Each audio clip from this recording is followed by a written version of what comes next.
James Mixon is suing his former live-in girlfriend, Keisha Glade, for the return of his furniture and baseball cards. Mr. Mixon, you and the defendant lived together for a period of time in her home. Yes.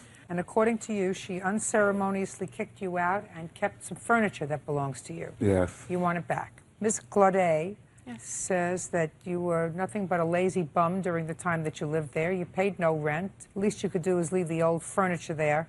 It's not worth very much anyway. She is counterclaiming. She says that you should have paid rent, but you didn't, and that you slashed her tires because you got mad at her.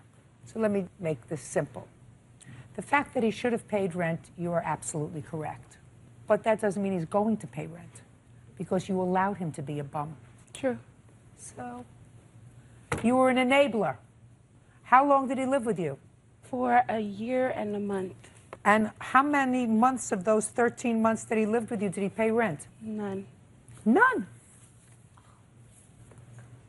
Why are you laughing? Because that was funny. No, she's not funny. I'm funny. Yeah. Real cases, real people. Judge Judy. James Mixon claims ex-girlfriend Keisha Glade won't return his personal belongings.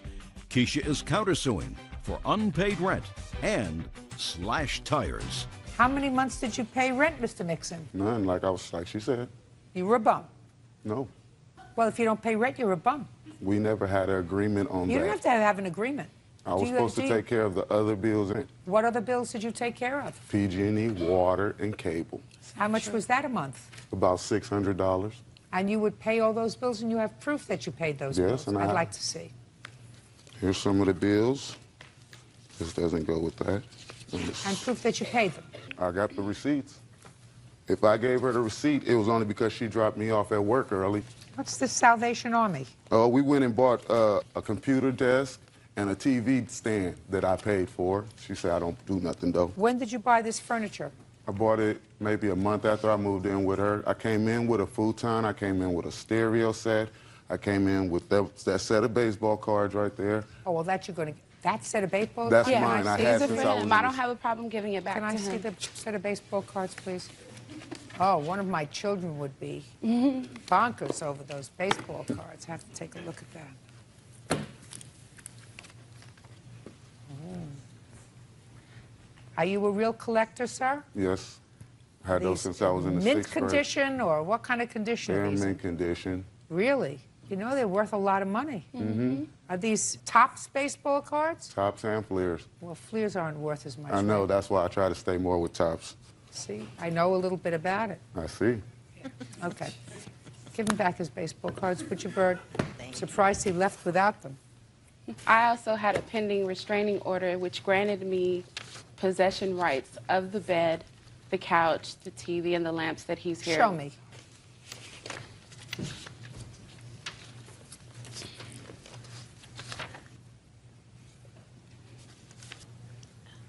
You mean property restraint that number 13 is circled? Is that what you're talking about? Yeah, I actually filed it. It asked me what possessions that I still had for me to temporarily keep possession of. Well, you can't temporarily keep possession of his property anymore.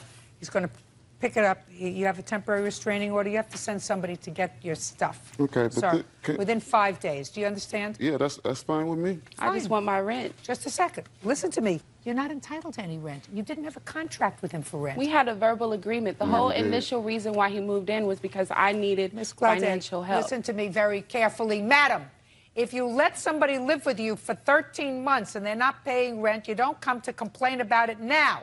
He's getting his furniture back. He got his cards back. Now we're going to hear about your tires, and I don't want to hear any nonsense about rent. Okay. Judge Judy continues in a moment. Oh, tires. Well, my witness here saw him slash the second tire on that day.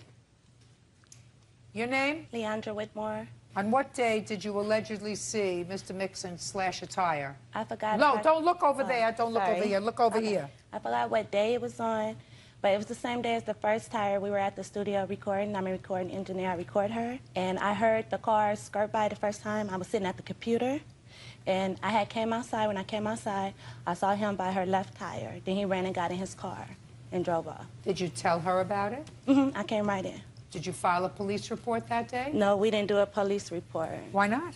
Because that was the first incident of What difference numerous does it make? amounts of incidents. What difference does it make? Because I didn't want to get in it because he's family with my uncle, and I didn't want to say anything, but things keep happening. Did you ever file a police report? No, ma'am. I filed one later after his witness started harassing us. I mean, this lady, Yes. she has nothing to do with this case. She has nothing to do with me. She has nothing to do with anything that's going on here I today. agree. The only thing that I have to worry about today is, am I satisfied that he slashed a tire?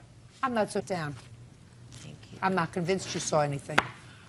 I am convinced that you're going to get your old furniture back. 5 Okay. days. You make the arrangements to get it, send somebody else to get it. And who is this person? That's the neighbor. She the one who pulled my clothes in when Keisha threw my stuff out in the rain. Okay. Absolutely not. She's a nosy Listen hag. to me. Listen to me. Whose neighbor is she? She's my Hers. neighbor. Okay, well, good luck. Bye.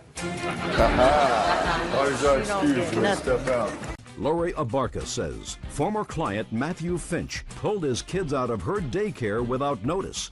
Matthew is countersuing, claiming Lori made a false CPS report. Mrs. Abarca, this is a pretty nasty case. According to your complaint, the defendant is the former husband of your best friend. Yes. What's your former wife's name? Stacy. Stacy. And they have 2 children. And you were providing daycare in your home for their 2 children. Correct. And subsequent to their separation, you took care of the children for how long? Approximately 9 months, from August of 2004 until April 1st of 2005. And then it is your claim that Mr. Finch, without cause, removed the children from your daycare.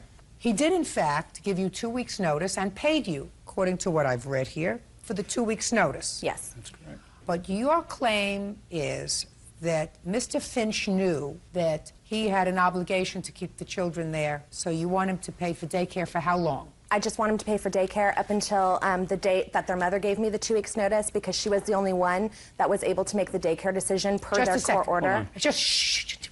Don't. Okay. On what date did she give you the 2 weeks' notice? I believe it was May 12th. Okay. So let's deal with that part of the complaint first. Okay. You'll get into the incident because there's much more to this case than these few weeks. When Mr. Finch gave you the 2 weeks' notice on April 1st and tendered payment for those 2 weeks, did you take his payment? Yes. So then let us deal with this issue swiftly. Okay. You're entitled to nothing. If you said to Mr. Finch, I'm not taking your money, it is my friend who is responsible for giving me the 2 weeks' notice, not you, I would go on with that part of your lawsuit. But since you took his money, I'm not entertaining any money for April or 2 weeks in May. Now let's move on to the next part of your claim. The next part of your claim is that there was an incident on or about April 1st involving your husband and the defendant. And as a result of that, Mr. Finch called the state licensing board and made false allegations against you. Mr. Finch said what he reported to the state licensing board was true, correct? That's correct. The counterclaim that I have by Mr. Finch is that you called Child Protective Services complaining about Mr. Finch and alleging that he in some way inappropriately touched one or both of his children. That's the allegation. Right. So, did you in fact call Child Protective Services? I did. On what date? April 4th. And what did you tell them in this 4-4 report? I told them that his oldest daughter, Kiana, for the last month and a half had been reacting extremely badly when he would come to pick her up. She would start crying hysterically. She would run to the background, anybody, my children, my husband, myself, that she could get to. Is that what you told the state so far? Yes. What else did you tell them? And I told them that I felt that there was something going on at the house. I didn't know what, but I know that somebody needed to investigate it. When I did make that phone call, Stacy was right beside me, in full agreement with me calling, because for several weeks before... Don't tell me about Stacy. Okay. For several weeks before, I had spoken to Stacy and Matt about Kiana's behavior. It would be so bad at times that he would come to pick up both of the girls and have to leave with just Lexi, the little one, and leave Kiana at my home until her mother or her stepfather could come and pick her up because she wouldn't go with him. Doesn't. Shh. Okay. So I confronted Stacy about what was going on and told her that I was very uncomfortable with the way that Kiana was reacting and that I was very concerned that something was happening over at his house. No, she doesn't include that. This revelation, Ms. Abarca, that you had to call and make a substantive report to Child Protective Services did not occur until after Mr. Finch removed the children from your daycare. Is that correct? Yes and no. Yeah. The first time that you called and made a substantive report, despite what you say you had been seeing for the last month and a half, is 3 days after he removed the children from your daycare. Yes. There's certain hard data, and then there's certain soft data. Your conversations with your friend Stacy is soft data. The timing of these events is hard data, which in my view very often suggests that you can make a leap with regard to things like motive. You get me? Yes. Good. Now, did you subsequently go to the family court with regard to her allegations Yes, of I did. abuse? Yes, I did. And was there a hearing? There was a hearing. And subsequent to the hearing, was your time with your children diminished, supervised, increased? Stayed the same. We were sent to family court counseling after that. Who was? Me and my ex-wife. Just the two of you? Correct. And did you both go to counseling? I requested private mediation. I figured 1 hour with the family court services was not efficient time to handle this situation, and therefore I was granted time to get a private mediation. And as a result of the mediation, what happened? My time was increased To what? to 50%. It had been previous to that, how much? It was only 37% time. Subsequent to the call to Child Protective Services, was your daughter subjected to a physical examination? Yes, both daughters were. And I do have the report here. Can I see it, Would you like to please? see it? For both daughters.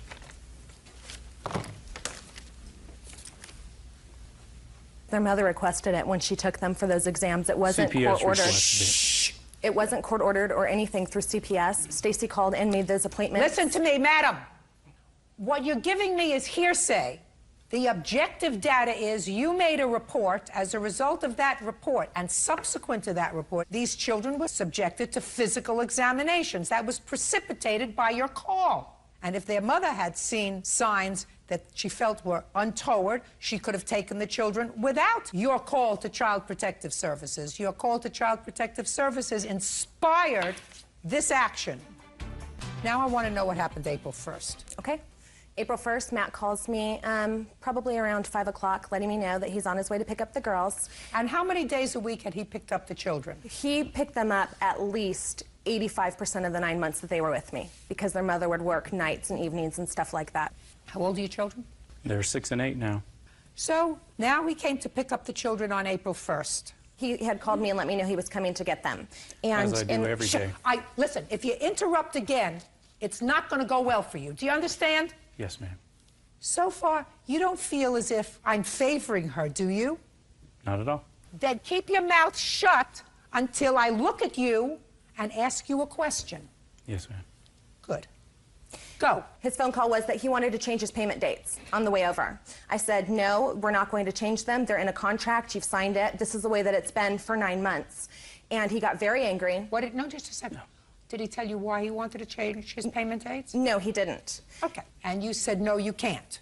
Right. If your friend Stacy had called and said, I would like to change the payment date, what would you have answered her? I would have talked to her about it. Right. Which is what I tried to do with Matt. No, that's not what you said. You said absolutely not. Okay. That's what you just told me. Well, I'm you're just right. repeating your words. Well, no, actually, he called me and told me he wanted to change the payment dates. And you just told me you said absolutely not. You have a contract. And I said to him, well, your payment's due today. And he then told me that he wasn't going to pay me when he came to pick up the girls and got angry and started yelling at me. And I said to him, you know what, Matt, you have a contract with me. These are the same dates you've always made payment. Continue. Don't speak to her! And it's not your job to tell her to continue. Do you understand? Yes, ma'am. You keep saying, yes, ma'am. Is there something wrong with you? Do you have problem controlling yourself? not at all. Well, it seems to me you do. Go ahead. He got very hostile with me on the phone, yelling and screaming. No, so you I were said, hostile. Well, no. You were hostile. It was a reaction to him. You know what the big mistake was? What's that? The big mistake was choosing you as a daycare provider. When you have a best friend who is divorcing her husband, and there are bad feelings that exist between the two people, to have someone as a child care provider who is aligned with one of the parents is a monumental mistake. Monumental. Because you are emotionally invested in his ex-wife and her welfare, not emotionally invested in his welfare, and that comes through loud and clear. Having said that, we will move on. So he came to pick up the children, and what happened, Ms. Abarco, when he came to pick up the children? When he came to pick up the kids, my husband went outside to go talk to him because we'd had many, many incidences with his youngest daughter, Lexi, being physically abusive to our son, and it was just... This is the husband? This is my husband. What was he doing home? He was already done working for the day. What kind of work does he do? He's a forklift mechanic for Toyota. Let me understand this, Ms. Abarca. You sent him outside. No. You said you were inside with the girls, so your husband went outside to speak to him. Right. Well, you must have, when you got off the phone, said to your husband, he's coming over and he says he's not going to pay me. Got to discuss that with him.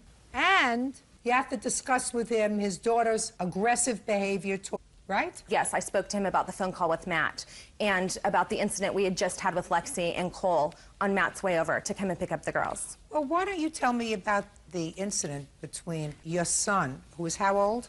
At that time, he was 18 months old. And the daughter, who was how old? Lexi was 5.5. So why don't you tell me about that incident?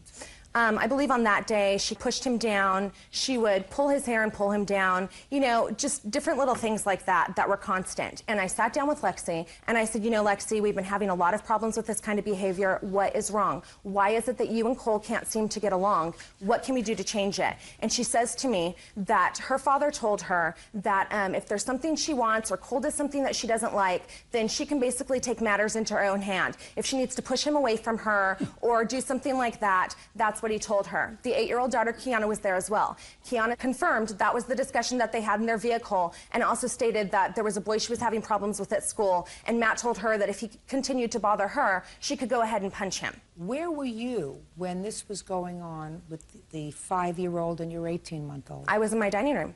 And where were they? They were in my living room, which there's a huge opening. Shh. That's not supposed to happen.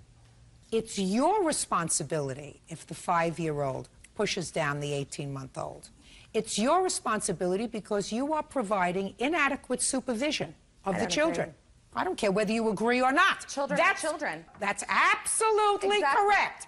Absolutely correct. And a 5-year-old may push down an 18-month-old, and an 18-month-old may pull a 5-year-old's hair. Right. Or may take something away, and the 5-year-old says you can't do that. Absolutely. You just answered your own question. Lori Abarca claims former client Matthew Finch owes for daycare fees, defamation of character, and a false police report.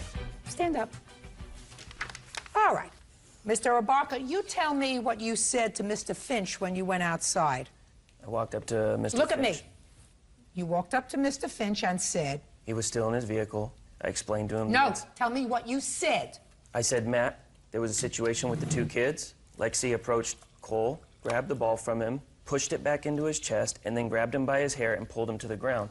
When Lori confronted Lexi about it, Lexi explained that if she felt somebody was picking on her, it would be all right for her to go ahead and do something back, retaliate. Okay, so your wife said to you that the little girl said, my daddy says that somebody is picking on me, then I have the right to do something back to them. Correct? Correct. And what did Mr. Finch say to you? He got out of his car, said he never said that, got into my face. I explained to him, would you please not allow Lexi to retaliate, that if she has a problem, she needs to go to Lori. I don't appreciate our baby being pulled down to the ground by his hair, and that conduct is not okay. Mrs. Abarca, I have 11 grandchildren. I've seen them all playing around together. Right. If one of them, who's 5, gets annoyed at one of them who's 2 because they pulled something out of their hand, they'll push them. That's not cause for World War III. No, you're right. That's just, I agree. happens. I agree, but it was much more severe than that.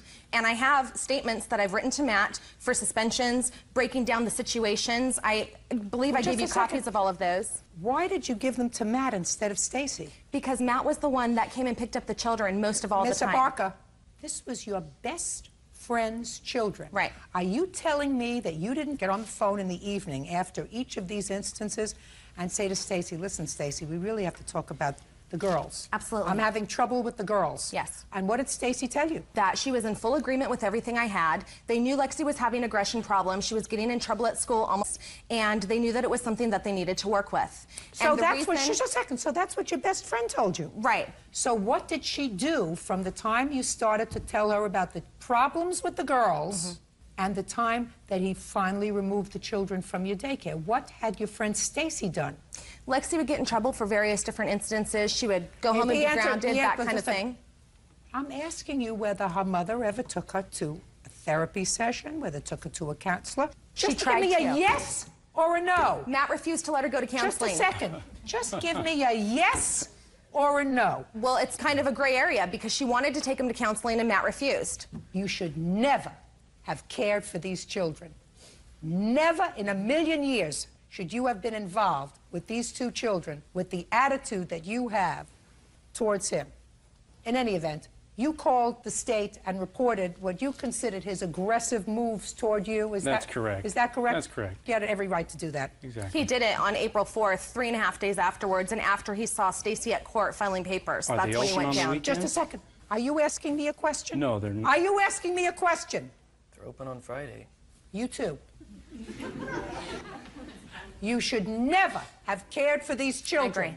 I agree. I've definitely and never learned my have lesson. gotten him involved in taking your complaint outside to him, complaint that just happened to have been made at the same exact time that you had just had a telephone altercation with him about payment. Sit down. I'm not aggrieved at all by Mr. Finch's conduct in reporting your husband's conduct to the state and letting them come out and take a look at what's going on in your house, because based upon what you told me, there is inadequate supervision of children. They didn't. I'm speaking in your home, based upon what you just told me. What really burns me is your motivation for calling Child Protective Services about this father. That's what really burns me, because it was clear to me from reading the timeline in this, your motivation. You chose not to report the problems with the child generally. You chose to identify Mr. Finch as the possible perpetrator of a problem. That's not, I told them the entire situation. You want to tell you something, Miss Albaka? I don't believe you. And the reason I don't believe you is Stacy still your best friend? Stacy and I are still friends. Yes. That's why I don't believe you, because you would not have called Child Protective Services on your best friend. There is a difference between him calling the state, and the worst thing that can happen to you is you could be investigated and they might not give you a license to care for children in your house. And you calling Child Protective Services and by innuendo suggesting something inappropriate's going on. It was very subtle. And I've seen and heard over the course of 35 years that subtle innuendo that suggests that a father is in some way inappropriately touching his children, which causes all kinds of red lights to go on with Child Protective Services. And your motivations were just that, judgment on the counterclaim for $5,000. That's all. Party's eyes, Your Honor. You may step out. Michael and Robin Thompson claim former neighbor Suzanne Statham owes for harassment and vandalism to their car. Suzanne is countersuing, claiming Michael vandalized her front lawn. Mr. and Mrs. Thompson, you rented a house in a neighborhood where Mrs. Statham has been a homeowner for many, many years. According to your complaint, for some strange reason, she didn't like you and your family from the beginning and created a situation that ultimately ended in your moving from the house. You are suing her for filing false charges with Child Protective Services, vandalism, and for harassment. Ms. Statham says that while she acknowledges that she called Child Protective Services, she believes she had good cause to do that. And with regard to the vandalism, she said she would never vandalize your car. However, She has proof that you did vandalize her property, and she is counterclaiming. When did you move into this house? January 2004. And how many people moved into the house? 5. Yourself and 3 children? Yes. How old are your 3 children? 5, 10, and 16. Boys, girls? 2 oldest are boys, youngest is a girl. Okay, so tell me about the first confrontation that you had, allegedly, with Ms. Statham with regard to these false charges with Child Protective Services. The first was February 2004. Is that correct, Ms. Statham? I called. I don't remember exactly when I called. Fine. Tell me why you called Child Protective Services. I was concerned. Well, tell me what made you concerned. The reason I was concerned is because they would not be there when the boy came home. Which boy? It's the oldest boy. I was concerned about his well-being. Well, tell me what made you concerned. Because he was left out. What do you mean left out? They wouldn't be home when he came home from school. When it was bad weather, he'd be outside, sitting on the porch. I'd let him use my phone to call whomever, and they would come home and let him in. Yes. Then he told me that he was living in a tent in the backyard. Yes. Sleeping there. When he said he was sleeping in a tent in the backyard, was the connotation his parents didn't let him in the house? I kind of, you know, felt sorry for him. I did. I felt like it was, I don't know. He just told me, quote unquote. No, that's, they didn't say, well, I sleep in a tent in the backyard. Thank you very much. Have a nice day. No. That Miss Statham, that didn't happen. If you were having a conversation with him and you were talking to him about other things, and he may have said, I sleep in the backyard in a tent, that's my own private space, I like it back there. That sounds more logical to me. Is that what happened? Well, he told me that he was living in a tent in the backyard, and he liked it. And I said, well, isn't it cold back there? And what did he say? He says, oh, I've got a lot of covers. Yeah. Okay, and there were so many nights that he was out late at night playing basketball that I heard him. And I was just concerned that he was out at 10, 11 o'clock at night. Well, yeah, it's pretty snoopy. Shh. I'm just telling you, that's pretty snoopy. We're talking about a 16-year-old boy being out at 10 or 11 o'clock at night and saying to you that I sleep in a tent in the backyard and I sleep under covers and I'm very happy. Do you have teenage children? I've had teenage children. Did they ever do anything that was bizarre? Oh, yes, they did. A lot of things that are bizarre. Okay. Well, and now if they want to go out in the backyard and sleep in a teepee or in a tree house, you know, you're just lucky that they don't want their own condo. Okay. Yeah. Go ahead. Okay. And then I did say something, you know, as far as I raised my children alone, and latchkey kids had keys, and I mentioned it to Mr. Thompson. What did you say to him? I said, you know, like, if they're going to be latchkey kids, at least they could have a key. For my own information, is there a reason why the 16-year-old didn't have a key to the house? He loses keys, so we don't personally give him one. There's a lockbox out front with the key in it. And the time frame that he was left alone would be the time that we had to go pick up our other 2 children and then come back. So we come back usually around 4 o'clock. So he's not out all night long. It's only about 30 minutes. Okay. I mean, I just indicated that I felt as if her interfering in what was going on in your house, because based upon what she says, there was nothing so untoward that, in my judgment, as a seasoned family court practitioner, would have inspired another neighbor to pick up the phone and call Child Protective Services. 16-year-old being out in the street playing basketball at 10 o'clock at night is not neglect, and certainly a 16-year-old who chooses, with parental permission, I gather, to sleep out in a tent rather than to sleep in the house is not abuse.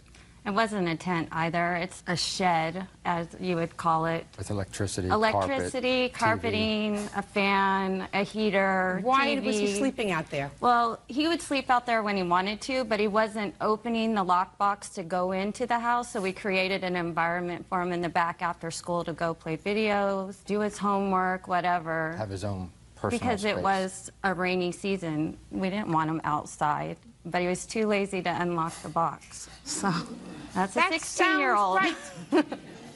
Now, I want you to describe to me the other forms of what you claim to be harassment. Okay. Several times there was debris all over our vehicles. A dead rat was put on our car in the morning. After the dead rat incident, we installed a surveillance camera. This was in September 8th. When I went out to my car, we had already moved the basketball hoop because there were 18 reports to the county where our landlord called us and said, look, you need to move the basketball hoop from the street. So it's one of these portable things that you put out there that Correct. really isn't supposed to be out there, so somebody called and complained. I assume that was you. I cannot, well, I can fault her. I cannot say to Miss Statham, who acknowledges that she called the town, she probably called the landlord about this basketball hoop. If it's not supposed to be there, she's within her rights to call. Right. Okay. So she was not a good neighbor, but now we're going to get to the vandalism. Right. So you installed a video camera. After Now, the dead rat. After a dead rat. Now, Miss Statham says there was no way she would vandalize your car. Tell me what you found on your car after you installed the video camera. In the morning, the wife went out. She said there was rocks and debris all over the hood of the car. So I rewound the tape and saw Miss Statham turn her porch light off, come outside, have a cigarette, go through her garden, walk over to the vehicle, throw something on the windshield of the car, and you can hear it hit. And she brushes her hands off and walks back in the house. I assume that since I see that tape there, that's something that you want me to see. Now, before I see the tape, Miss Statham, did you or did you not vandalize I their did car? not. That's all I want to know. You can see her porch light's on. She turns off her light. When she comes outside, you'll see her. Just a second. There You she see her is. they're walking over to the car, and you can hear it. You can hear it hit the windshield. And then she walks back into the house. She always turns off her porch light when she goes outside. The reason to my porch smoke. light is off right there, Your Honor, is because they have those bright lights on me right now. What were you doing out there, madam? Well, I had had a cigarette. I was just checking, you know. No. If you... I mean, you can't walk out at 10 o'clock. I didn't do anything. I did not throw anything at their car. I swear. I didn't. So now you can tell me what kind of damage there was to your car. We have pictures here of the damage. Can I see, please? Yes, ma'am. There's a 3-inch crack on the top of the windshield. We took a picture of the car far apart and closer in, and there's also a picture of the surveillance camera.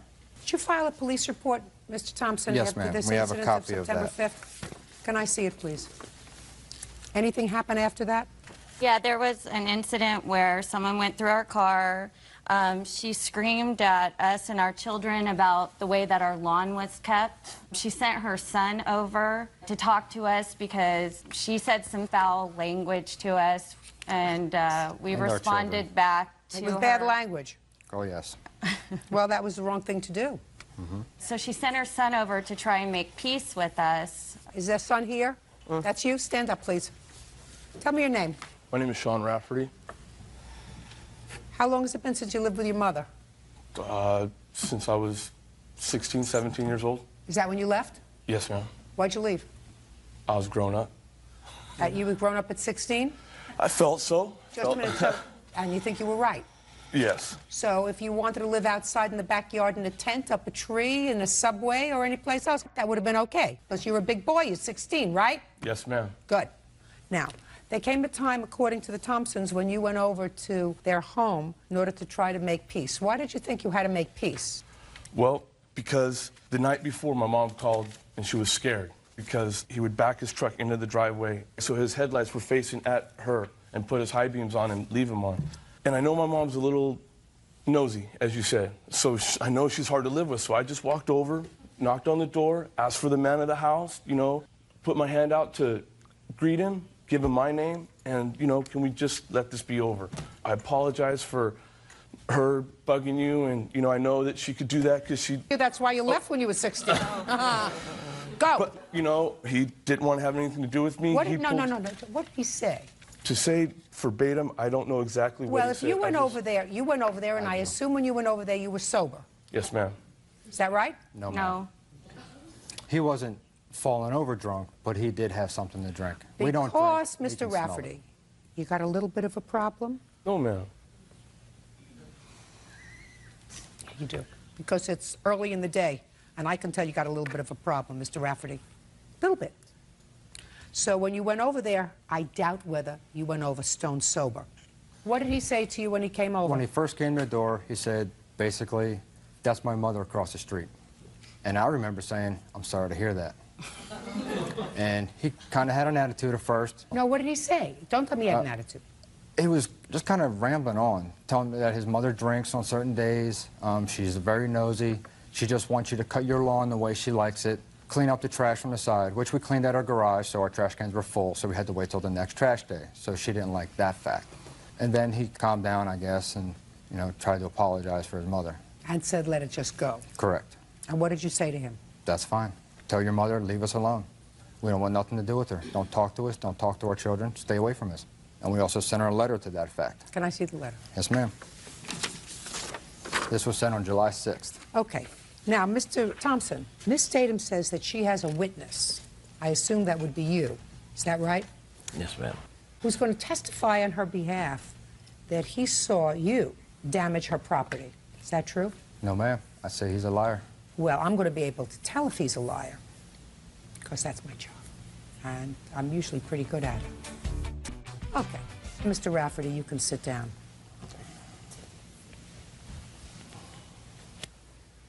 Tell me your name. Richard J. Machado. Where do you live? Manteca. Is that near where Miss Staten lives? Right next door. You're going to describe something to me, something that you allegedly saw? Yes, ma'am. When? In the early hour of the morning. I had got up to go to the restroom. It was about after 3 o'clock. Give me the date. The 17th. And Miss Staten, don't speak. No. I got it written down on paper. 17th. 17th of what? May, after 3 o'clock in the morning. And then her dogs start barking. Then I went to the window and raised the blind to see why they were barking. And Mr. Thompson was on the bottom of her driveway. I could see him come up the driveway and in a sweeping motion, throw some fluid out, and then walk to the edge of the property towards where his car was parked on her side, and dabbled around there on the lawn on the edge. There was arm motion, but he had his back to me. So I don't know what he was doing at that time, but I know that he was making motions. Okay. And then was standing in front of it like he was admiring his work.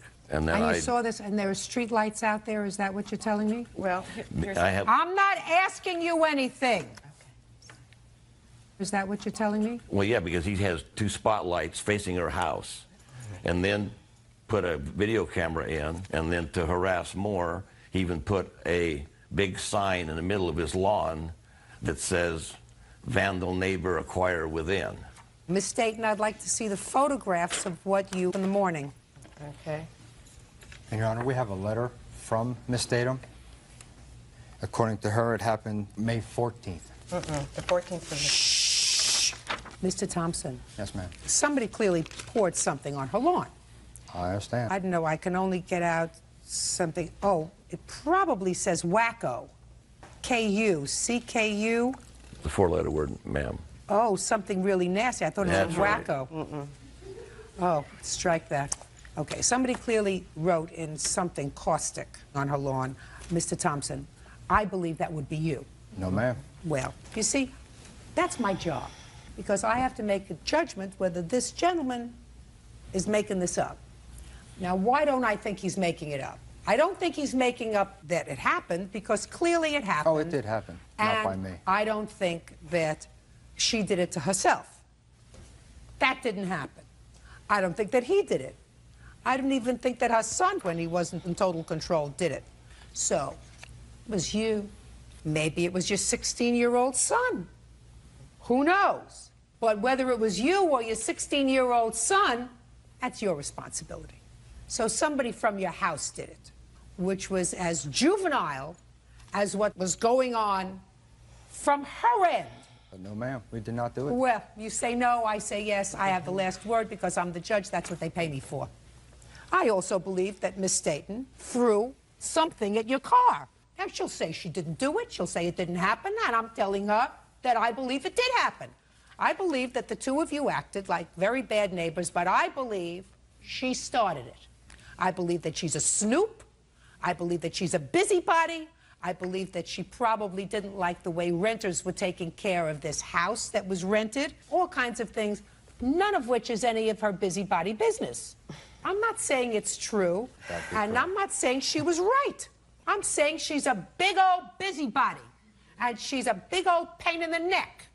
That's what Mom is, and that's why you left. She's a busybody who's got nothing else to do with her time but mind other people's businesses. But that is not a lawsuit. But she harassed us. Listen to me. No, CPS coming over not once but twice, pulling our children out of school, checking their bodies. Listen to me. You're absolutely right. She says I was concerned over a 16-year-old. No, she thought he was 13. Pay careful attention to what I'm saying to you.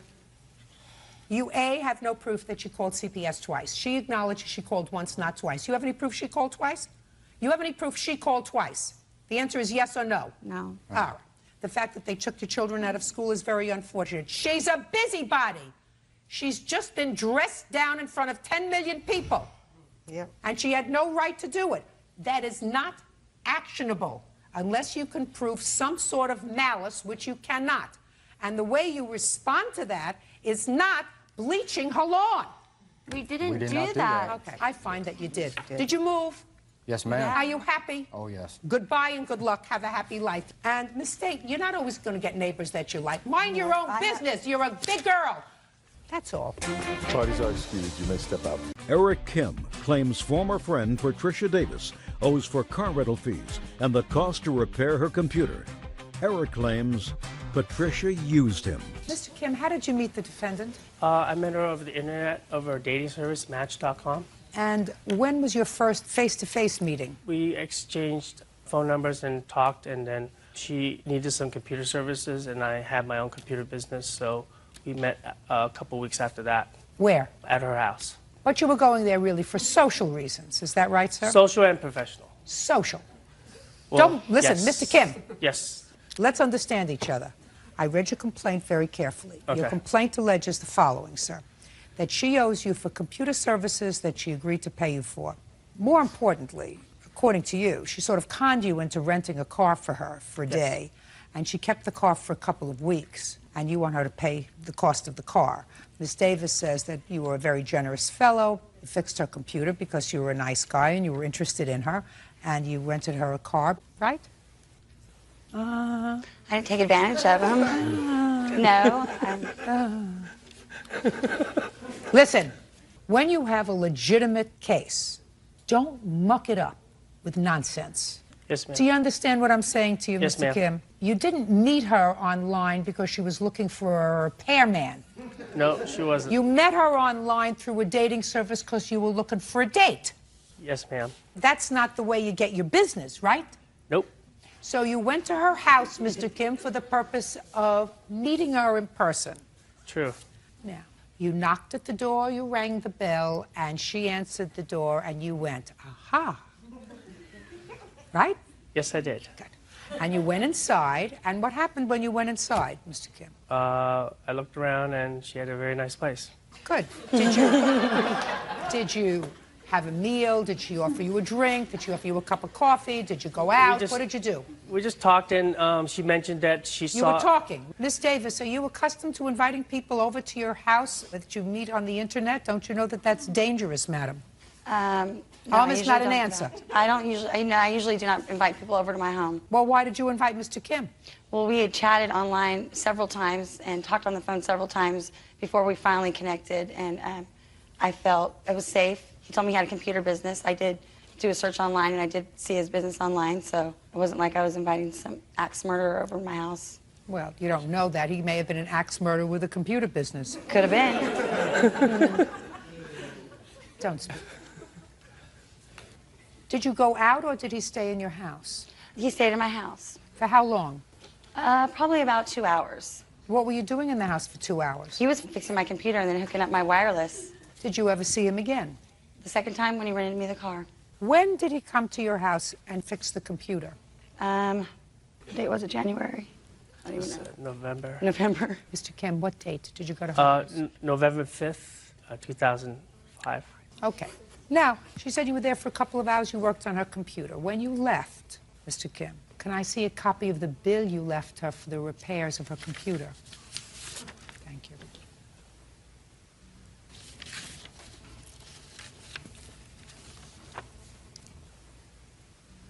This is dated December 15th, sir. Well, I that's- asked you, listen to my question. Yes, ma'am. My question It was a very specific one, Mr. Kim. Yes, ma'am. I want to see a copy of the bill you left for Miss Davis on November the 5th. And the answer is, Mr. Kim, you did not leave her a bill. That's true. You generated a bill on December 15th, right? Right. Was that before or after you rented a car for her? That was before. When did you rent the car for her? November 9th through the 17th. Listen to my question very carefully, Mr. Kim. I said to you, did you generate this bill before or after you rented the car for her? It's after. Right. So between the time you fixed this computer allegedly for money and the time you rented the car for her, you did not generate a bill. No, ma'am. How long have you been in the computer business, Mr. Kim? About 5 or 6 years. When you fix a computer, sir, do you generate a bill within the first day, 2 days, 3 days? Right after I finished the job. Right. Okay. So now, Mr. Kim, I'm giving you back this bill. Okay. Is this a friend of yours, sir? Yes, ma'am. He's going to tell you what you can do with it. Okay. So let's just forget about the computer part of it, with what I consider the potential legitimate case that we have here, which is the fact that Miss Davis took advantage of your generosity when you offered to rent a car for her for a day. Now, how did this car business come about, Mr. Kim? She explained that she needed a car to see a friend of hers in Oakland, and I said that I would rent it for her. Why? Because her credit was bad. She told you that? Yes. I didn't say my credit was bad. My credit cards were maxed out. Okay. Who's in Oakland? My ex-boyfriend.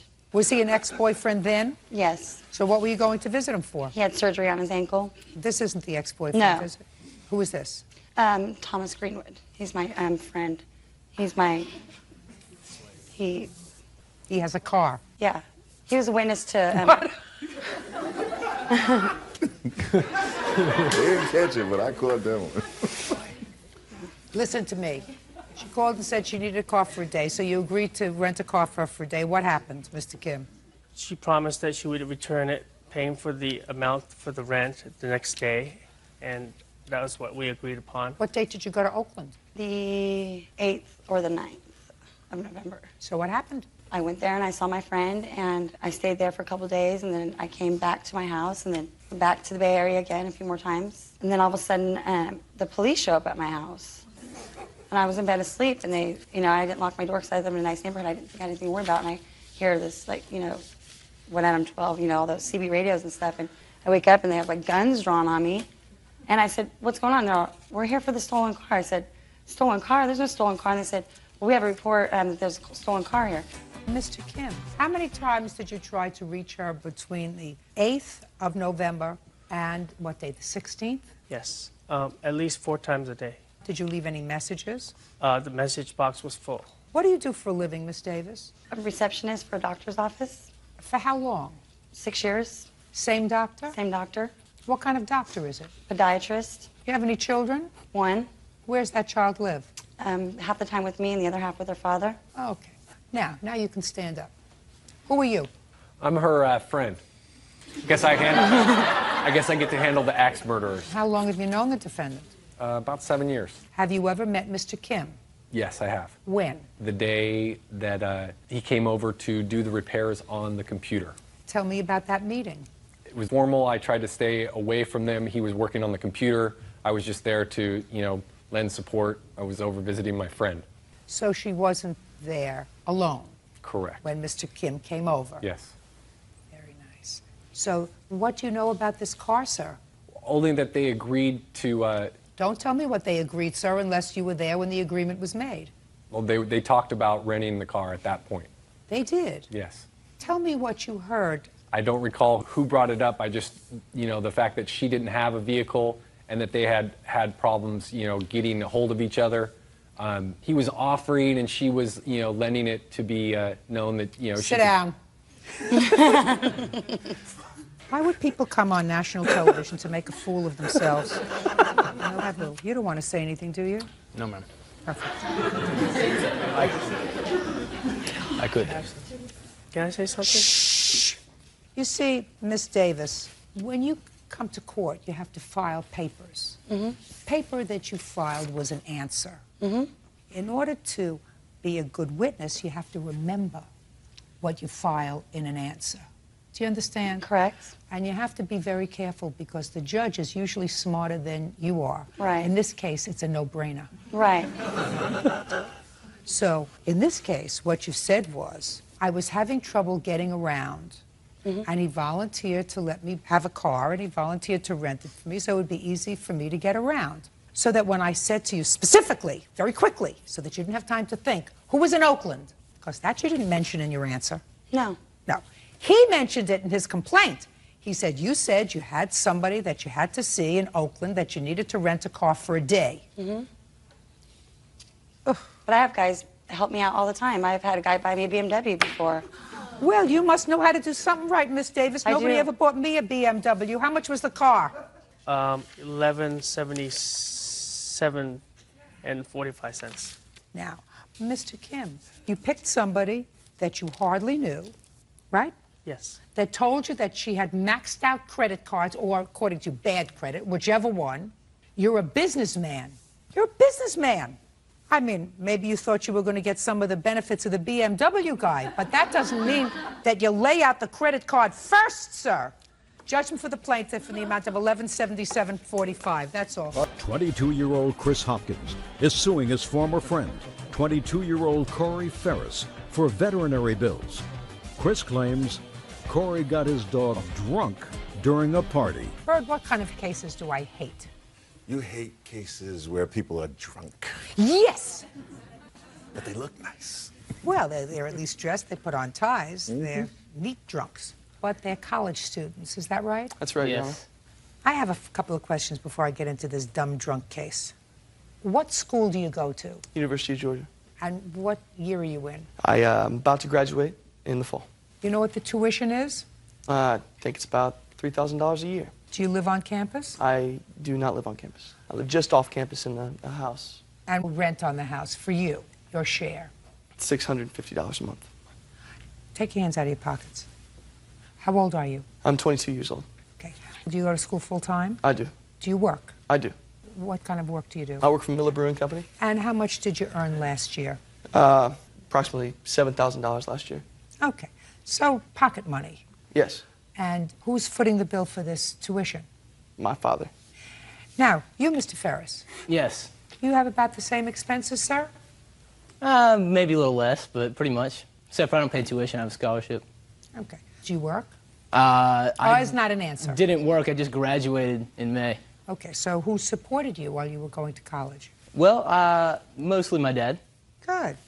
Now, according to your complaint, Mr. Hopkins, you were having a party at your house. That's correct, Your At Honor. your rental house. No, it's owned By whom? by me. You own the house. That's correct. Where you live. That's right. Good. How did you save up enough money to buy this house? My grandmother left me money, Your Honor.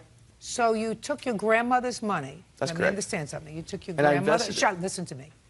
You took your grandmother's money and you invested in a house. That's right. Where you charge rent to other people. That's correct. And you have parties where there's a lot of drinking. Yes, Your Honor.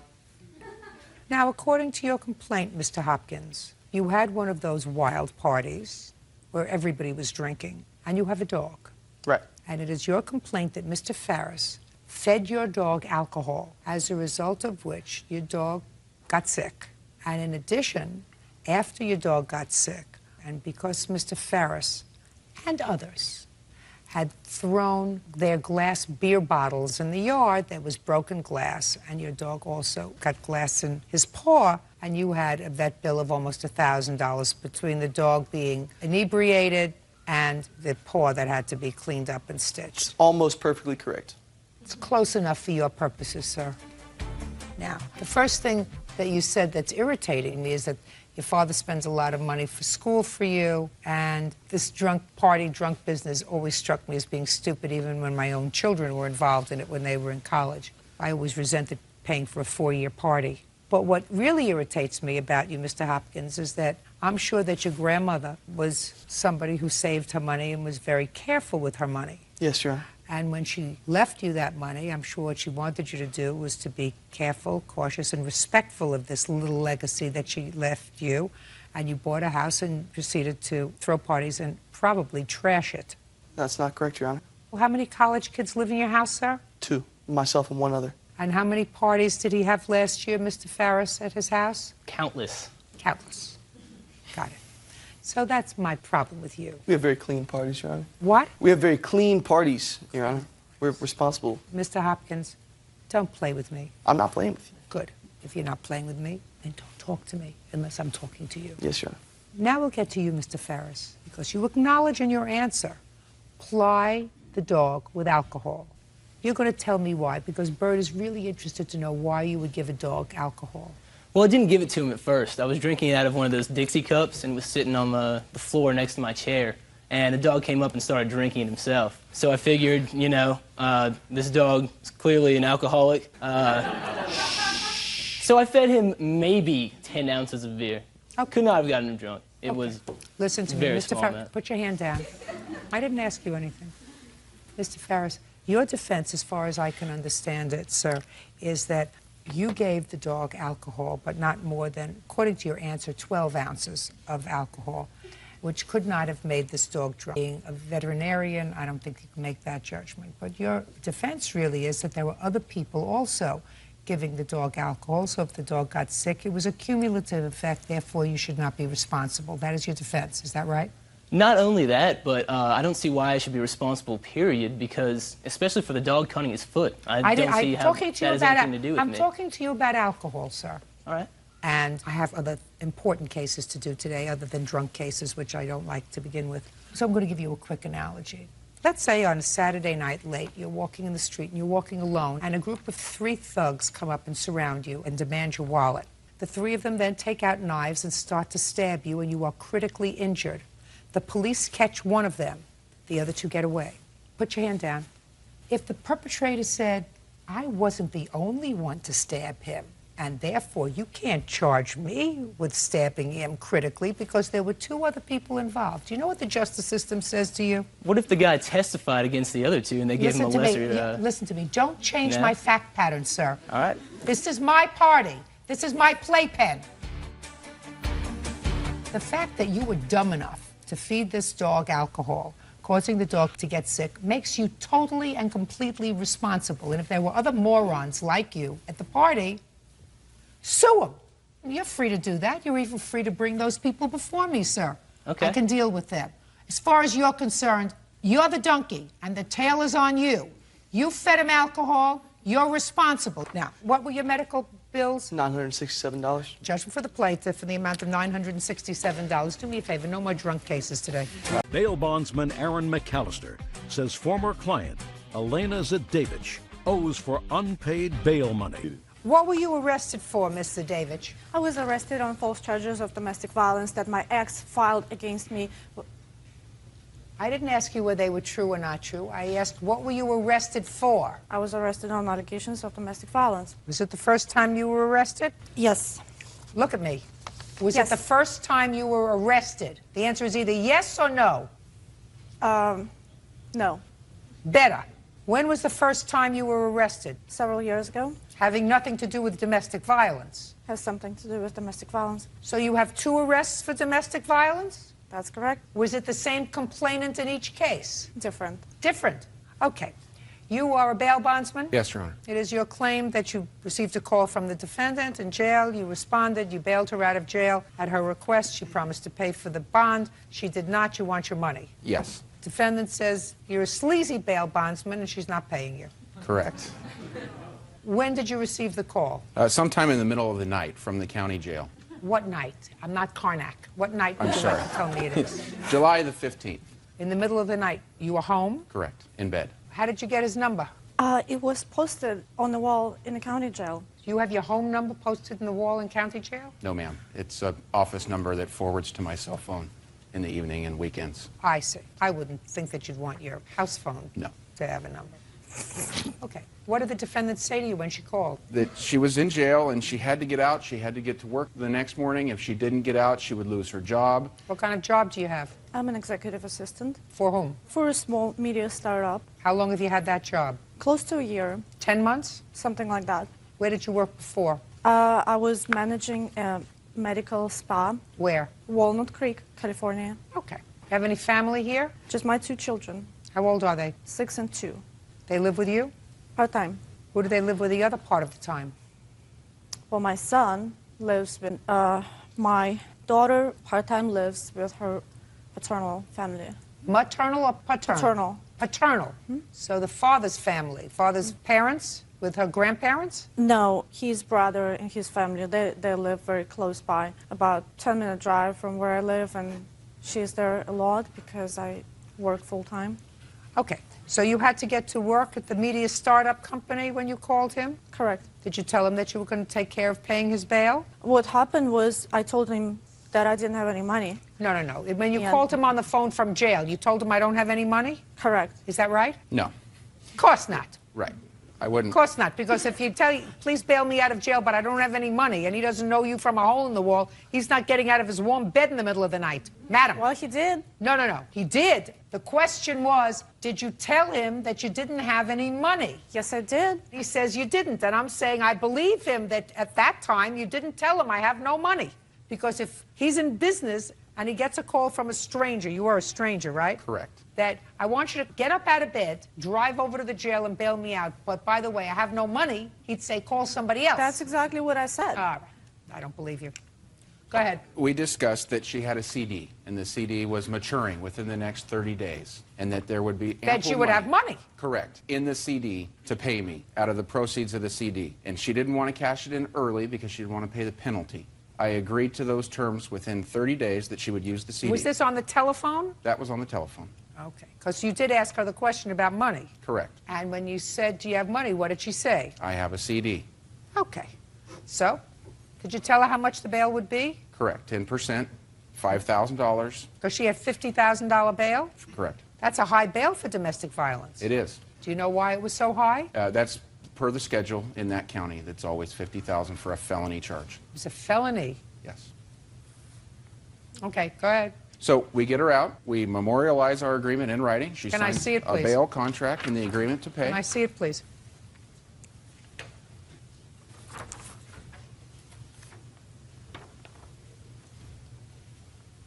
Okay, so you signed an agreement to pay him the $5,000. I had no choice.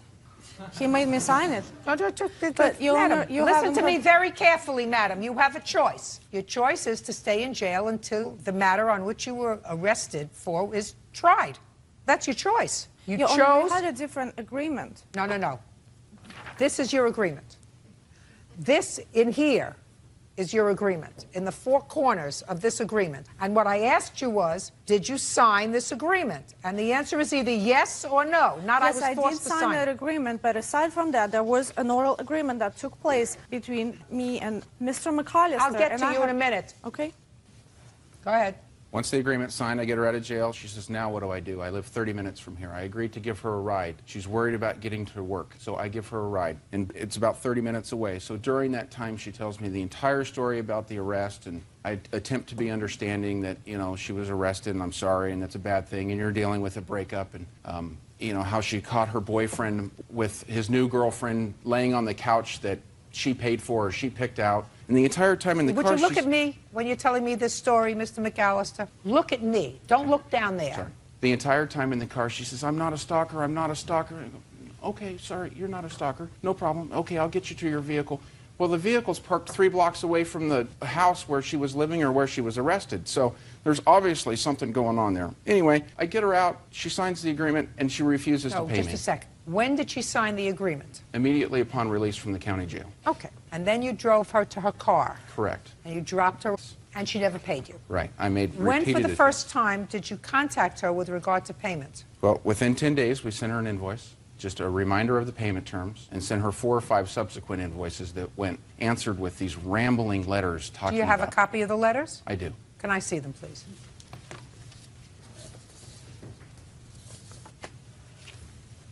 Those are her letters to me and then my responses.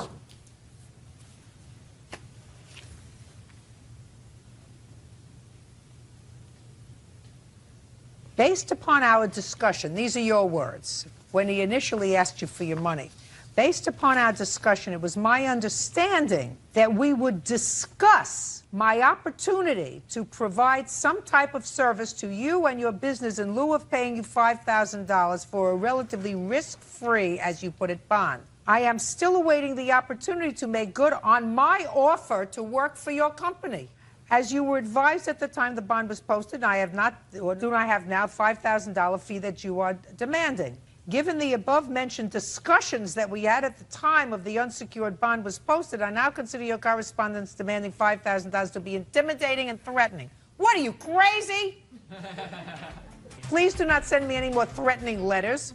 You knew my financial predicament at the time bail was posted. I still intend to honor my promise to perform professional services for you. You never promised to perform professional services for him. Your own letter says, it was my understanding that we would discuss my opportunity to provide some type of service to you or your business in lieu of paying for the bond. Given the above-mentioned discussions that we had at the time, I now consider your discussions aren't a contract, madam. Let me tell you what happened.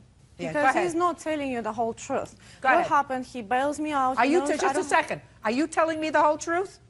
Listen, are you telling me the whole truth? Yes. Really? Yes. About your children's living arrangements, you're telling me the whole truth? We're not talking about my children right now. I want to tell you. You mean you're telling the truth? about what Listen to me. happened. You're telling the truth sometimes, and sometimes you can lie. And when am I supposed to tell the difference? You see, I knew that you were lying to me about your children's living situation. That you're not willing to discuss. What do you lie about? Listen to me. My question to you is, how am I supposed to tell when you're lying, and how am I supposed to tell when you're telling the truth? I do tell the truth. But you just lied to me today. About what? You lied about your children's living situation. No, I didn't. Yes, you did. How did I? Oh, yes, you did. And you know you did. You know that they live with me part-time, they live with some part-time, they live here because I work. That's not the story. But that's a story you chose to tell me.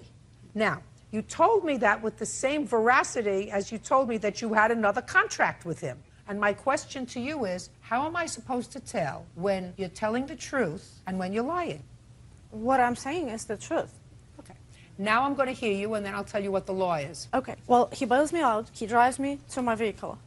On the way to my vehicle, he makes comments about, and he says, well, it would be nice if a pretty woman like you worked for my company doing some sort of marketing and promoting my company, and maybe we can work something out in terms of paying for the bail bond that he posted on my behalf. So when he dropped me off by my vehicle, and before he left, he made me sign the agreement that you saw after we had the conversation of me potentially working for his company. Did you get what you said to me, madam?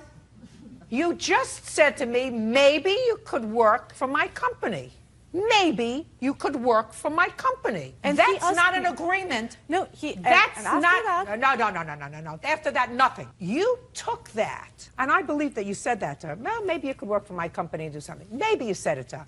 Who cares? It's not relevant. There was no contract. I said I couldn't work for him full time as he proposed. So he said, no, madam. We can work something out, and you can work for me on weekends. Oh, listen to me. Listen to me. You're making it up as you're going along. No. Yes. No, I have you a are, because letter. according to what you said to me, after you had that discussion, after, not before. You see, he said you signed this at the jail. No. You say I signed it after I had the discussion with him about working with him part-time, weekends, etc. If that was true, that's not contained in this agreement. No. And I believe, madam, that you are one smart cookie. And if he had this conversation with you where you made a contract with him, a contract that's enforceable, to work off the bail bond by working for him part-time, you would have put it in this agreement because you're already out of jail. You see, you're already out.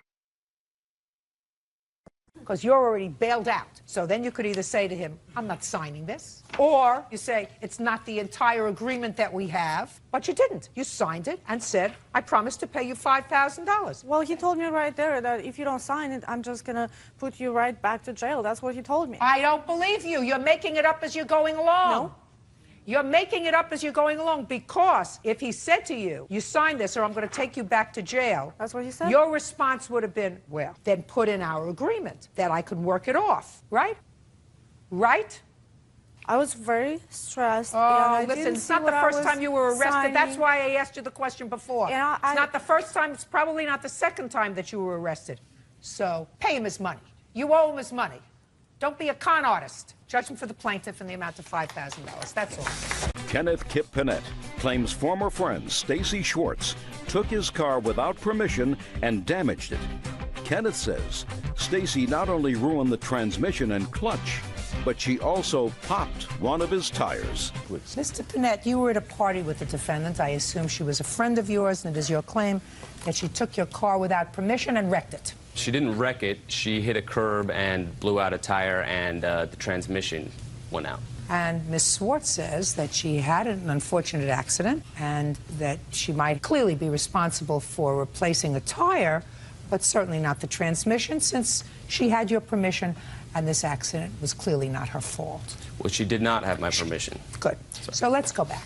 When was this party that you had? A couple of months ago. It was a Friday night. It was at my house, and I... Listen, Mr. Panett, how old are you, sir? 23. What do you do for a living? I am a market analyst. Ever been to court before, sir? No, except for traffic tickets and... Well, that's court. So, if you're a plaintiff and you have a claim, first thing you figure out is what date. Yes, Your Honor. Because the questions get harder after that, Mr. Panett. So, a couple of months ago on a Friday night isn't a date. I believe the date was December 14th, Your Honor. That's a date. Now, it was on December 14th, 2006. Where were you? At my house. Who else was there? I don't know the exact names, but a bunch of my friends. And what were you all doing? Drinking, watching TV, listening to music. Great. Having a good time. Being responsible. Yes. What happened next?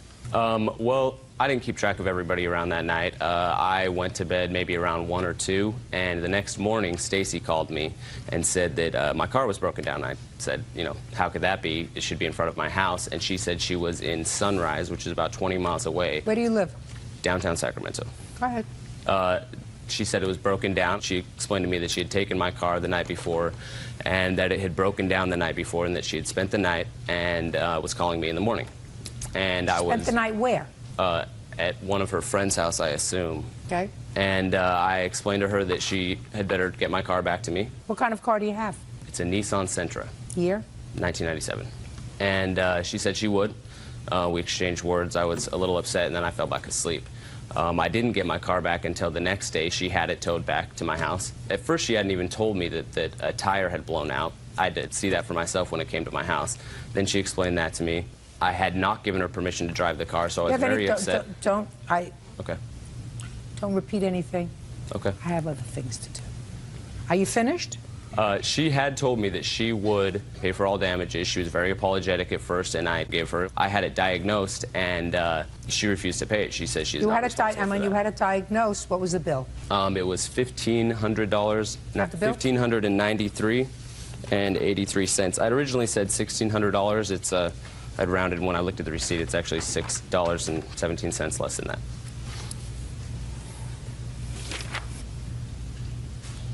Mr. Panett, how did you pay for this?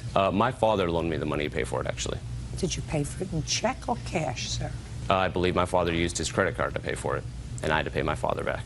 What's your father's name? John Panett. His phone number? It's in my cell phone. I'm sorry. Bird, would you please get his cell phone so that we can get the father's number, please? Thank you.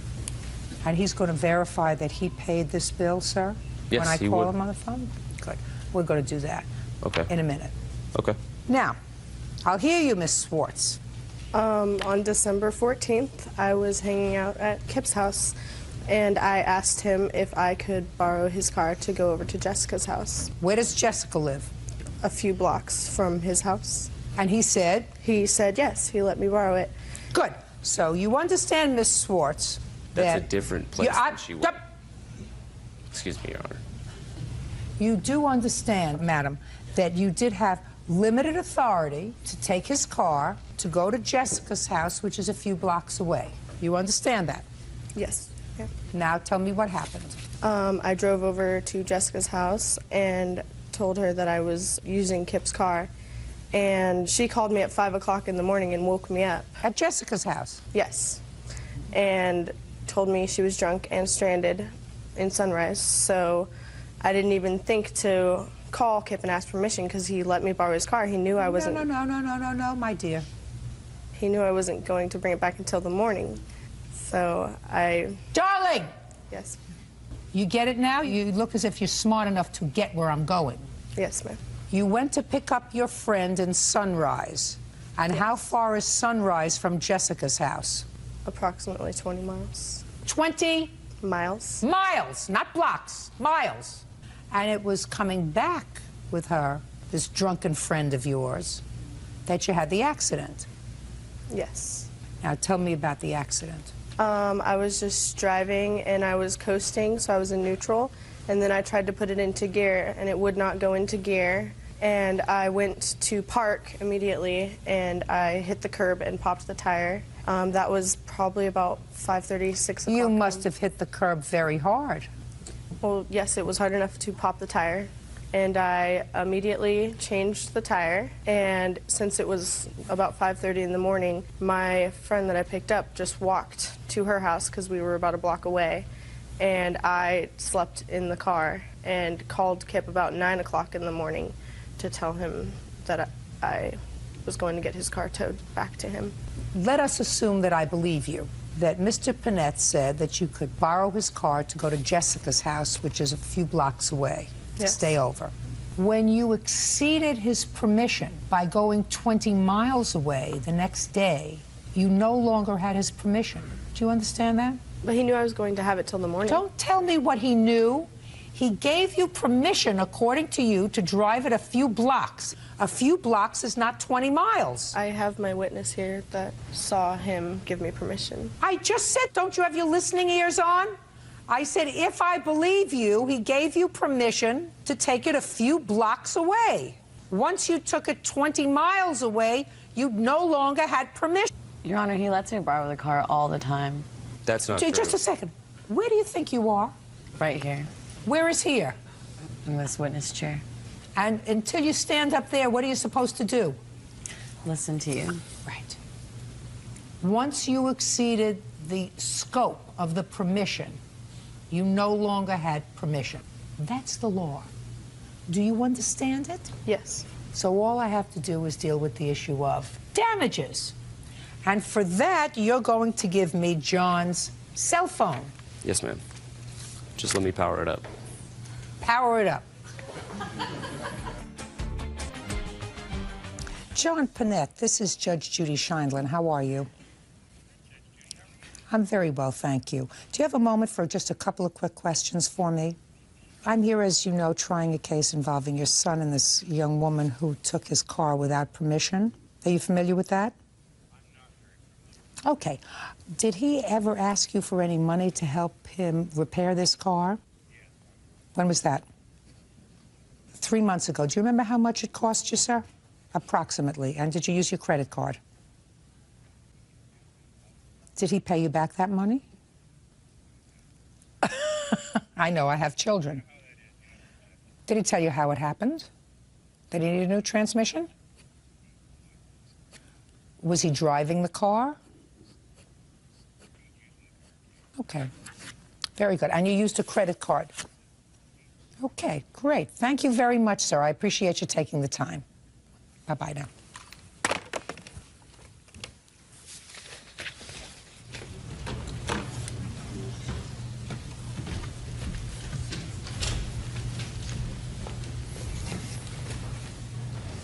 What a nice father you have, sir. Thank you, Your Honor. And as a matter of fact, your father does remember helping you out and paying for this transmission a few months ago. That's correct. Do you know what he doesn't remember? What? He doesn't remember you paying him back. Well, I owe him money pretty much all the time, and I am always paying him. So I'm in the process that he of doesn't paying remember. I mean, he does remember laying this money out for you, but he doesn't remember the fact that you paid him. I have not fully paid him back, Your Honor. I apologize. Well, how much have you paid him, sir? Well, I owe him a total of quite a bit more than that. So I guess if you got down to that bill, I haven't paid him any because I'm paying him for things that I owe him. Well, you have no objection to making the check payable to your father, do you? No, not at all. Judgment for the plaintiff in the amount of $1,593.83 to be made payable to John Panett. Thank you very much. That's all.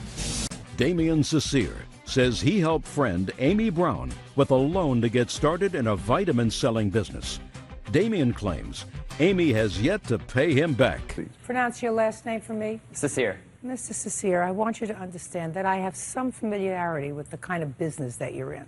Do you want to explain it to Bert, or would you like me to do it? The nature of the business? Yes. Essentially, I have my friend Ronald here who has been in the business for 12 years, and he... Ronald doesn't have to explain it. Okay. I'm going to, in very simplistic terms, explain it to Bert. You tell me if I'm wrong. All right. Simple. You have this vitamin bottle, because that's what they sell, vitamins. Mm-hmm. And Ronald, that's this guy over here, he's been in the business 12 years. Mm-hmm. He sometimes sells these vitamins. But what he does mostly is get other people under him who sell vitamins. And depending upon at what level they buy in, they could buy in with $500 or $1,000 or $2,000, they get product. He brings him in. Mr. Sincere over here buys $5,000 worth of product. He gets a piece of that. Sure. So it's like slavery, you know. What you do is he brings in, what's your first name? Damien. He brings in a lot of Damians. Damien 1, Damien 2, Damien 3, Damien 4. And whatever Damien orders from the business, not sells, but orders from the business, Ronald gets a piece of. Multi-level marketing. Correct. Now, so then it inures to Damien 1 through 5.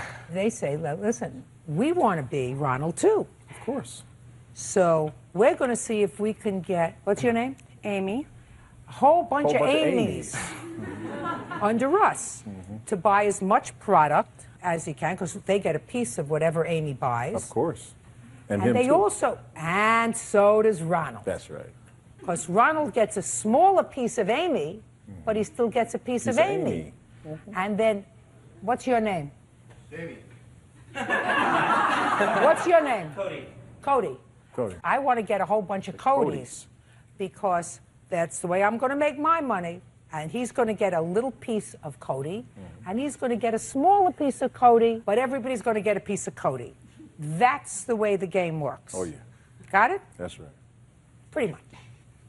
Now, you also reach certain levels in this business, because if you're a master, or if you're a guru, or if you're a titan, or if you're an Ogatunji, whatever it is, what happens is they give you perks. Oh, yeah. Do you get perks in your business, like a car? If you get high enough, you do. Yeah, I'm not there yet. You think this is a scheme that I haven't been through a couple of times in my life? No, I didn't say that. All right, I got it. So if you get up really high, if you get to be a Grandmaster Ungatunji, they give you a BMW. Of course. Or they give you a Mercedes.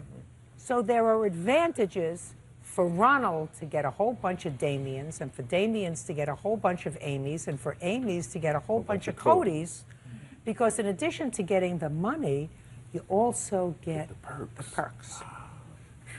That's the drill. Now, Damien over here got Amy involved in the business, and she bought inventory. How much worth, sir? It was worth $5,000. What are you asking him for? The questions are going to get harder. Oh my. I think it was worth about $5,000, and he actually put up $3,300. Okay, but you put up the money for her. Yes, I did. On your credit card. Yes, I did. Because you were hoping that she was going to do well in the business, and she wasn't such a good salesperson. And she couldn't find a Cody. If she killed herself, she couldn't find a Cody. So you ended up getting stiffed for your money. Correct. And she sent back some of her product. Right, some of it. But you want, because you're stuck with the bill now, because you're not a Grandmaster Ogatunji yet. Right. There isn't any such thing as a There may be, I'm Grandmaster not that high Ogatunji, up. right? Yeah. Yeah, I sort of made that up because it sounded funny. So you want her to pay you the money. Ms. Brown says you gave her all kinds of sales pitch. You told her she was going to make a fortune, that there were Codys floating around under every rock, that she was going to be able to sell these vitamins, that they were the greatest thing since sliced bread. And she couldn't do it because she was no salesperson. And since you didn't help her, she sent back the product that she hadn't used. If you have the bill, that's your problem. Okay, we have certain things that we understand. We understand that he bought in for $3,300 and put it on his credit card. That is an agreed state of fact. It is also agreed that you agreed to pay him back that money for starting you in this business. This was going to be your business. You were going to be a grand female ugatunja. Didn't work out. Wasn't your thing. So what did you do? I asked for his help several times. How did you do that? Either phone conversations or via email. And what did he say to you? Usually it was, yeah, we need to get together and talk about this, which never happened. And after so many attempts, I just sent all the product back. And what did he say? He was fine with it as far as I knew. I told him I was going to do it, and he said he understood. So, when did he decide to sue you? I just was served about 2 weeks ago. When was this that you sent back the product? I believe it was May or June of 2006. So why did you wait to sue her, sir? Is not an answer. Okay. I wanted to work with Amy to give her an opportunity to pay back the remaining balance. Well, had you asked her for it? Of course. How many times did you ask her for the balance? Numerous. Both on the phone, and then when she started not returning my phone calls, our relationship was degraded. And I have in emails that she said she would indeed pay back the remaining balance. Can I see it, please?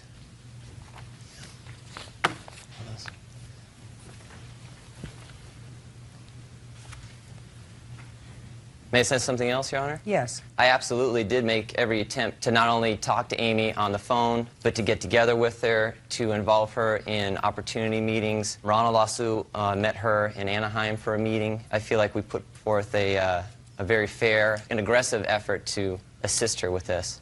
It is clear to me that over the course of several months, you agreed to pay him. And I agreed to make payments. So why didn't you? Because at the time I had lost my job, I was laid off, and I just bought my condo. And you just bought your condo? I just bought a condo, and then I was laid off, and then I was trying to get caught up with my other bills, which were a priority. Well, then you acknowledge this debt to him. A portion of it. Well, which portion of it, madam? I agreed to, okay, he had agreed to help me with. Listen, we're beyond that. We had agreed to help you. Now I have emails where you clearly acknowledge the debt, which belies what you told me, that he breached his contract to help you, which is why you don't have to pay him. So now we know that you agreed to pay him. So I'm asking you why. Is it because you bought a condo? No, the condo was prior to even meeting him. Well, so what does that have to do with paying him back? Well, no, I had been laid off, and that's when I met him, and he convinced me to do this so that I could make money. Then it didn't work out, and you returned the product, and you still said, I'm going to pay you. So what stopped you? Well, I didn't agree with the amounts that he was saying I owed him. Well, how much do you say you owe him? That's where I started 5 minutes ago. Okay, I believe I owe him maybe $1,000 just based on the portions of it that I was able to sell. Well, how much did you sell? Maybe a couple $100 worth to just... Where are your records? There's no record. I mean, you sell the container to people for cash. What do you mean, you sell it for cash and then you don't report it to anybody? Not even the government? How do you expect to pay your taxes? I don't know. This is something he was supposed to help me with. He's not supposed to help you with that. This is your business. Well, this is what he promised to help me with. I have the emails where he stated he promised to help me as well. How much product? $3,300. How much product did she send back? She returned $699.30, which was credited to my credit card. And she gave me a personal check for $300. And you cashed it? Of course. Good. Also, Your Honor, originally I gave Amy a can, 2 cans of product, which I said you can pay me back for. Just give me the same cans once you get your order, and she never did. So I had added that in as well. You're going to have to live with that, sir. Damien. Okay. So she returned $700 worth of product, bringing it down to $2,600, and she gave you $300, leaving a grand total of $2,300. And they actually prorated that, that they don't refund you the full amount. So they only give you, I think, 80 to 90% back. And that's what was credited to his credit card. Well, that's all right. He has to be made whole. You're a big girl. How old are you? 36. What? 36. 36. 36 years old. You make a decision. It doesn't work out. You have to take care of the consequences. These are slick guys. This is the way they make a living. They find people who are young, looking to start a new life, start a new business, not worked out in other fields, and they say, listen, you can make a lot of money. And some people make a lot of money. Ronald makes a good living, right? Damien, I don't know, do you make a good living? I'm working on it. Well, how much did you earn last year? With Just Where You Live? Yes. I'd have to look at my tax return. Let's try to give me a round ballpark figure, Damien.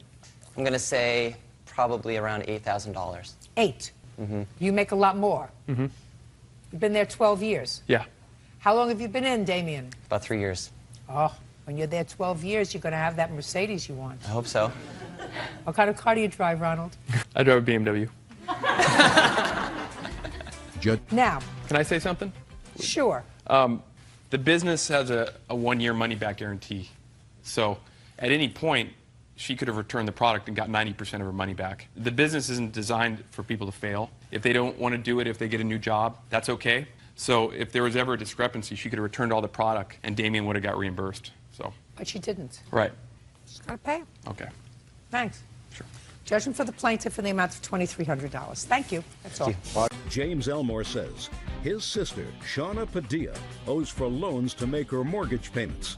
Shauna is countersuing for damages to her property. Mr. Elmore, the defendant is your sister. Yes, ma'am. And according to your complaint, you loaned her the money to make her mortgage payment for about a year. Yes, ma'am. It was about 10 months, probably. Yes, ma'am. And you loaned her that money with the understanding that if she did not pay you back, the title to the mobile home would be put in your name. Yes, ma'am. Either or, some kind of assurance that I'd get something out of it. And Ms. Padilla says that there was never an agreement that you paid her mortgage, but that was like rent because you were, in fact, living there. Now, explain to me how it came about that your sister and your mother were together in this mobile home. Well, I moved to Mexico, and after I moved there, my sister had my mother move in with her. I was down there about 5.5 to 6 months. I came back in, like, July. Where did you stay when you came back to work in July of 2004? For the first, probably, month and a half, I stayed at her trailer. So from, let's say, July and August. In August, I was in California, in San Francisco. When in August? The 1st of August, I got a job traveling, working in refineries. So you spent 1 month with your sister and your mother? Probably about that. Is that about right? I wasn't there during that timeout.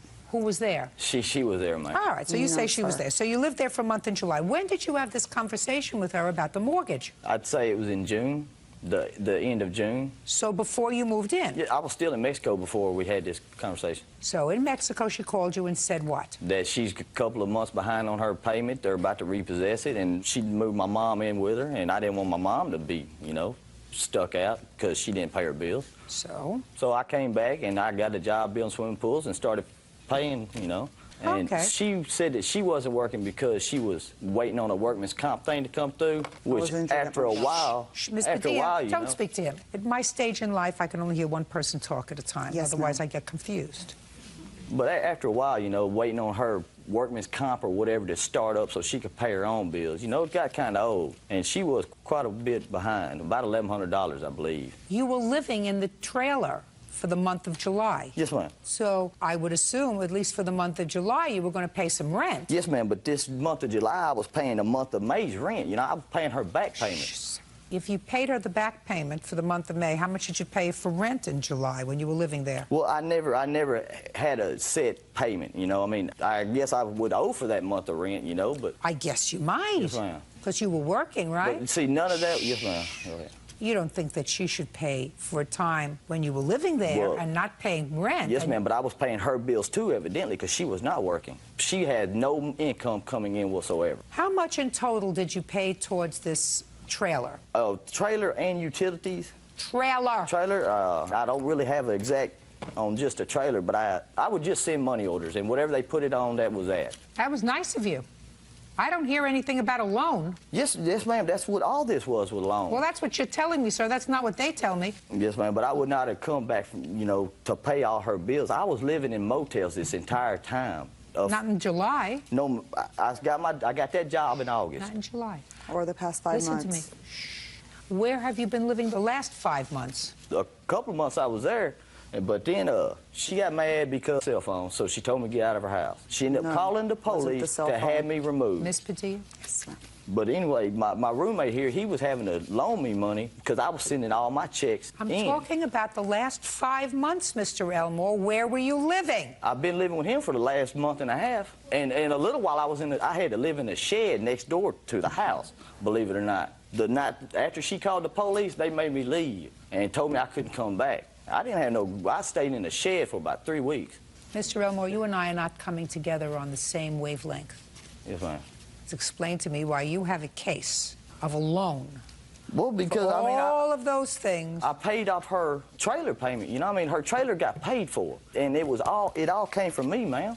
Over $4,000 worth, and I was not living there. Oh, Mr. Elmore. I didn't have it separated. Mr. Elmore. Yes, ma'am. Did you have an argument with your sister? Yes, ma'am, we did. What was the argument about, Mr. Elmore? It started over the cell phone.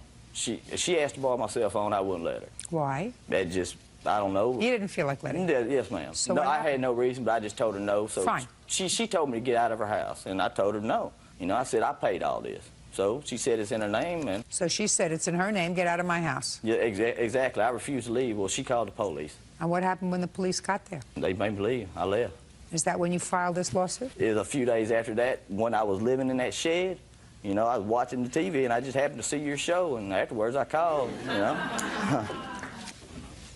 What is your last name? Elmore. Miss Elmore, who do you live with now? I live in the trailer with my daughter. What about her?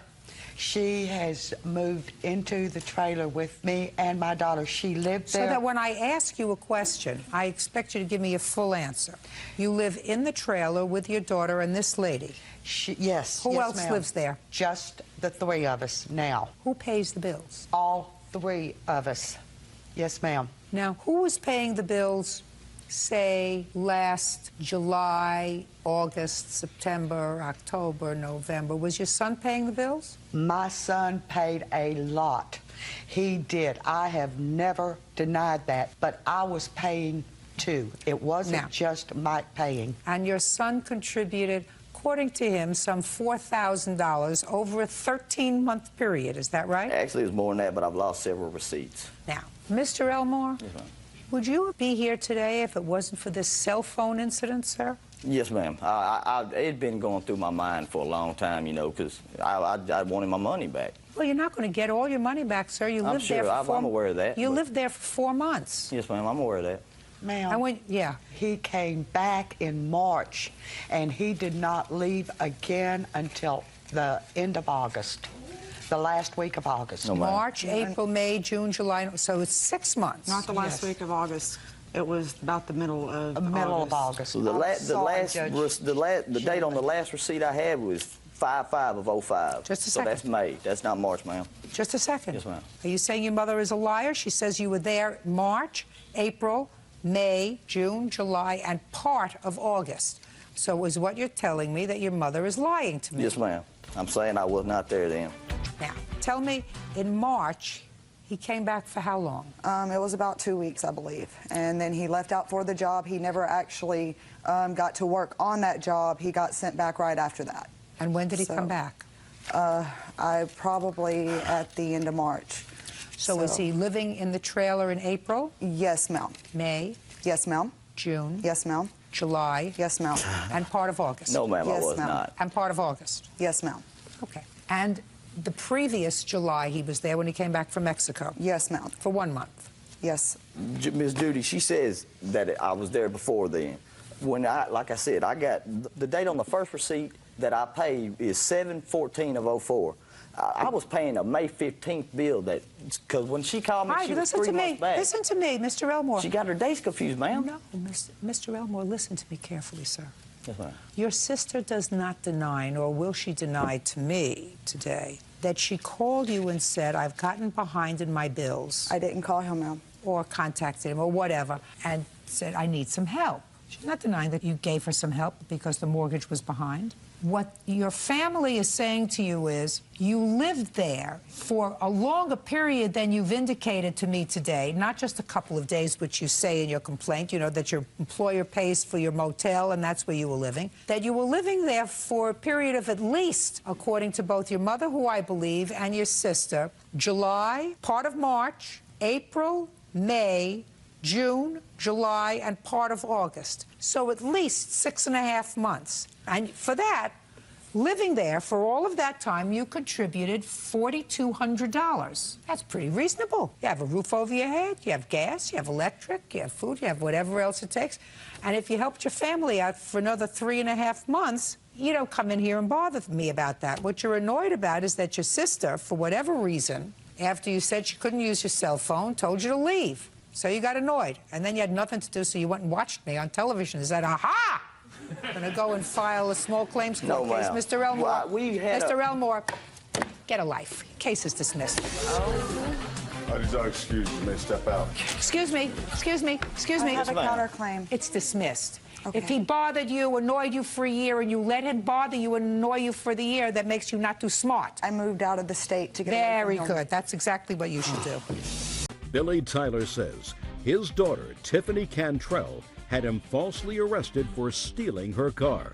Mr. Tyler, the defendant is your daughter, and it is your claim that she had you falsely arrested for stealing her car. Your daughter says that you did exercise control over that car without her permission. She had every right to notify the police that you had, in fact, taken the car without permission.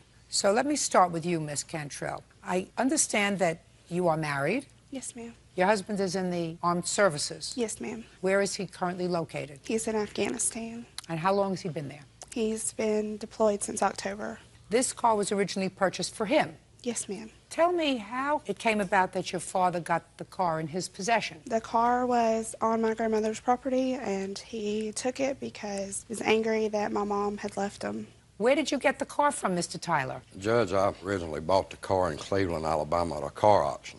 What do you mean you bought the car? I was there to buy some cars, and my ex-wife had called her, and she came over to the auction. And she seen the car, and she said, I'd like to have this for Kevin, her husband. Who paid for the car? She did. So that she wrote a bought the check. car. She You wrote- didn't pay for the car. No, she Well, wrote you a check. said I bought the car Well, at an auction. I You meant, didn't- Judge, that I was there to buy the car, and she wanted it, so I let her have it. That's how I... You were at an auction to buy several cars. Your daughter Yes. came with you. She saw a car that she wanted. She wrote out the check for it. So she bought the car. Right. Don't play Right. with me, Mr. Tyler. Okay, I'm not, Judge. I guarantee you Okay. it's not going to happen. Okay, so your daughter bought a car, and according to her, she parked it at her grandmother's house. No, Judge. Where was it? It was in my yard. So it was in the yard of the house where you were living. Uh-huh. Who were you living there with? My ex-wife. Anybody else? My cousin. What's the address of this house? 77, Highway 75. And is that where the car was taken from? No, ma'am. Where was it taken from? 71, Highway 75. That's where your grandmother lives? Yes, ma'am.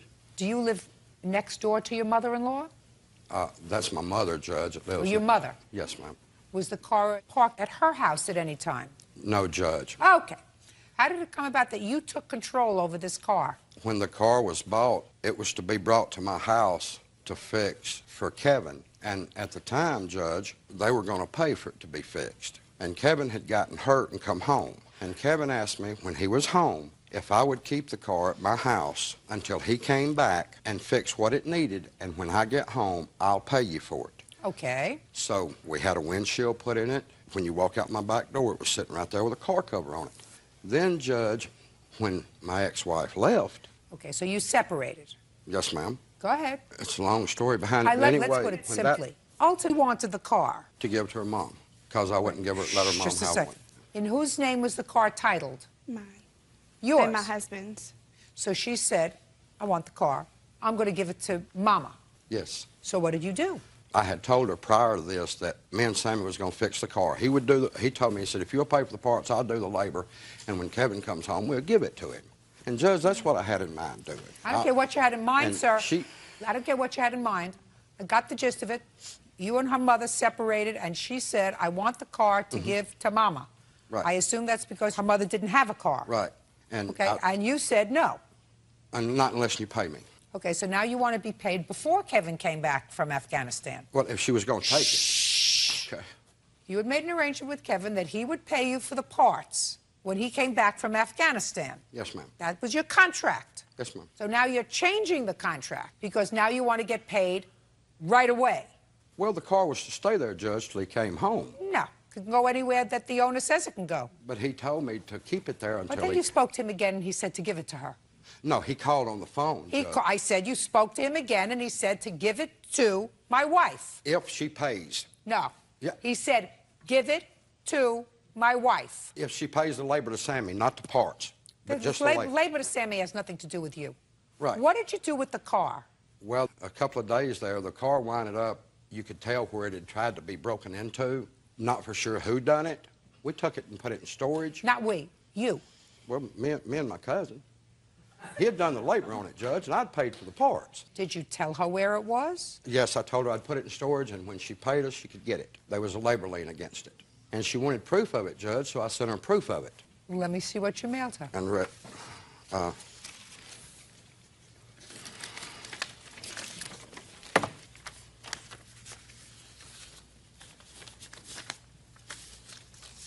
May I speak, Judge? No, now it's her turn. Okay. Go ahead. When they sent this letter, they did send the letter, but it was not sent until after the investigator had called and spoke with him about my car. Is that right? Yes, ma'am. I have the report. And Can I see the report, yes, please?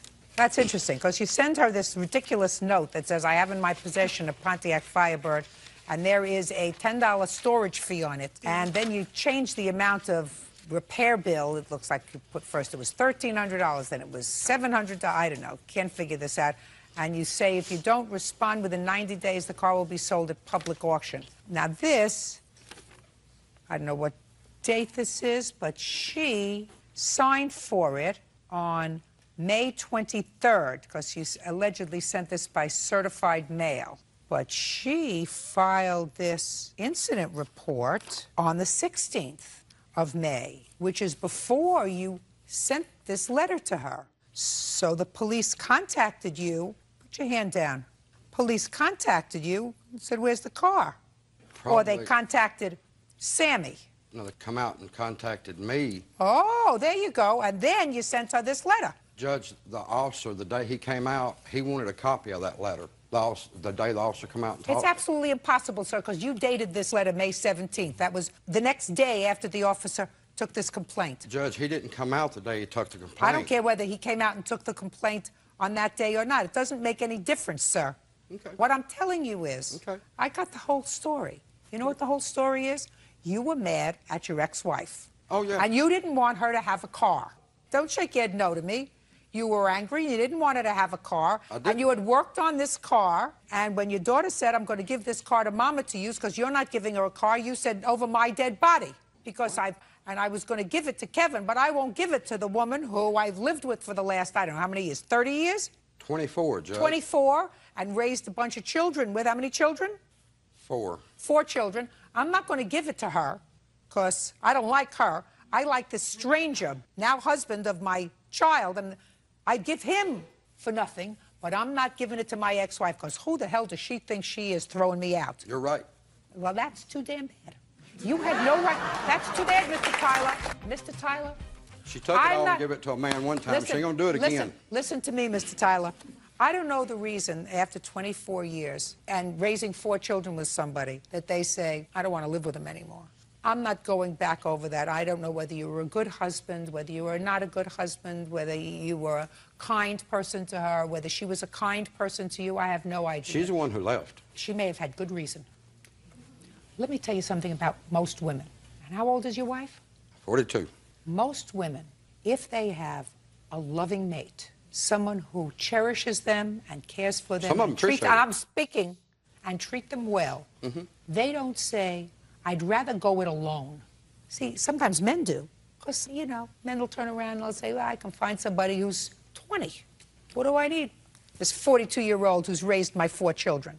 Now, your wife must not be a bad person because her daughter says, I'm going to let you use this car if Daddy won't give you a car. So evidently, uncross your hands. Your wife may have taken your attitude for 24 years. I don't. What I'm telling you is you had no right to take that car and put it in a place where she couldn't find it. And you didn't do it because you put a mechanic's lien on it. You did it because you were PO'd at your wife. And that you had no right to do. You had no right to exercise dominion and control over a car that did not belong to you. Now, your daughter, as far as I'm concerned, should not have gone to the police, should have tried to settle this matter civilly. But then again, you took your mother's side in this altercation. Yeah, you felt badly for her. Somewhat, yes, ma'am. You felt badly for her. So, in a family situation, should she have gone to the police? Probably not. Did she have a legal right to go to the police because you exercised dominion and control over her car? Absolutely. Don't say no. She did. And what they found when they found you not guilty wasn't because you weren't guilty of exercising control over the car, sir. What they said was, this is really a family matter, and we're not going to find you guilty of a criminal act because what you were really doing was acting vindictive. And we're not going to get involved with that. So, sir, she had the legal right, put your hand down, she had a legal right to call the police to make a police report that she no longer had a car that was titled in her name and that you had. Even though she had brought the car down there and told me to fix it. Listen to me, sir. You can't trip over your own words. What you said to me 10 minutes ago was, it was your intention to fix the car. First, you said you were going to make a gift to Kevin when he came back from Afghanistan. Then you changed that and you said, well, I spoke to him and he said to me the parts when he came back from Afghanistan. She never told you she would pay you for anything unless you're going to change your story again. Judge, right. You have no case, Mr. Tyler. Grow up. That's all. Thank you. Parties are excused. You may step out. Lucky Feinstein says during a night of drinking, he was assaulted by bar doorman Eric Galan. Eric and his co-worker Justin Murphy claim Lucky was out of control drunk. Mr. Feinstein, it is your complaint that you were assaulted and your car vandalized while you were at the defendant's bar. Yes, Your Honor. And the defendant, although I don't think you were there, is that right? I wasn't there. She says through her employees, I'm sure she has witnesses here, are going to tell me that you were very drunk. Yes, ma'am. And, well, I gather you acknowledge that you were very drunk, and any injuries that you sustained were sustained as a result of you flailing around and hurting yourself, and they don't know anything that happened to your car.